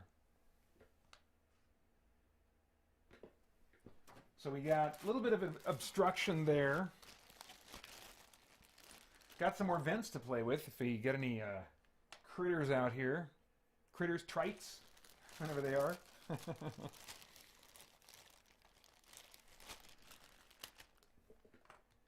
Let's see. You know, these days from a Fantasy Flight game, I would expect these obstacles to be a little more thematic, to be more specific things like lockers or, I don't know, big containers or computers or something like that. They just all have this kind of standard look of kind of like mesh or grating or whatever, you know. Which it still looks nice enough, but I mean, these days, Fantasy Flight would making a game like this would make each of these rooms look different and have something different going. The tiles themselves would not look so uniform and repeated, you know. But I still find that it's very thematic and very moody and stuff. I'm still very happy with how this game looks, and I think for the most part how it plays. All right, we got another ammo token to put out here. Another one of my little Nintendos. Ooh. We got a Berserker token. This is like crazy. It's like Bane and his Venom. You grab these suckers, put it in you, makes you go, and you can just kill monsters basically with one hit, as long as it's a melee attack. What is this, a chain gun over here? Looks like it.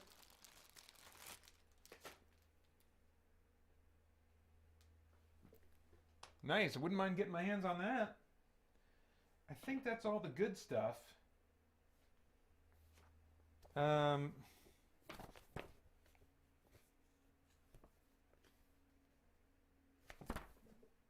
wait. No.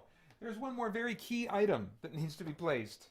And that is the blue key for the blue security door. Well, that's conveniently placed, isn't it?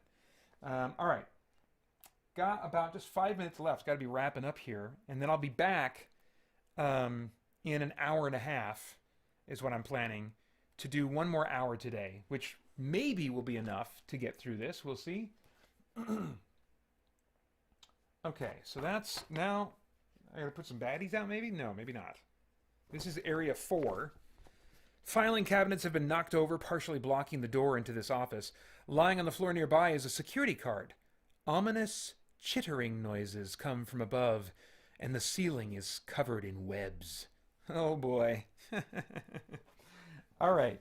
So there's some stuff there's stuff that happens once I pick up the blue security key, but I'll cross that bridge when I come to it. So this was Vincent, right? He took one step, and then I don't think I can do anything else. He took one step and then opened the door, so that's 3. He only has 1 point of movement left. So, why don't I actually help my friend Rand here get caught up and just kind of like bring up the rear for when he respawns. I'll use one more movement to move here, and he'll attack this zombie commando. Good gravy. That demon dog is still alive. He's going to be coming after us. All right. And still, the only weapon that... I want Vincent to get that chain gun, because the shotgun is just not a good ranged weapon. 1, 2, 3, 4 is the range I'm looking at now. Does good damage, but I'm not optimistic.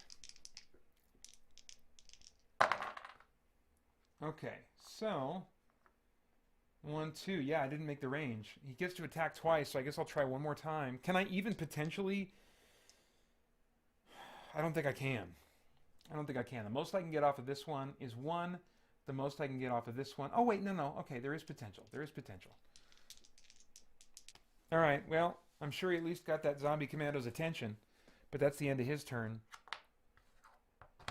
Now, Ran. I've got to reset his equipment bin here.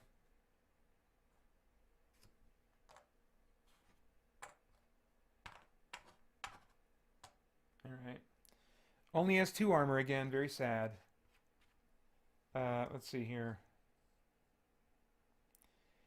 So where will we have him spawn? Well, now I have some more options here. 1, 2. How about I just do 1, 2, 3, 4, 5, 6, 7, 8, 9, 10, 11. I'm going to have him respawn right on this frickin' key. So he wakes up, dematerializes, re-enters the physical world from the spiritual world, picks up the blue key, so now that door can be opened. But that triggers something. Roll 1 green die and check the range you've rolled, then perform the corresponding action listed below. So let's see what happens.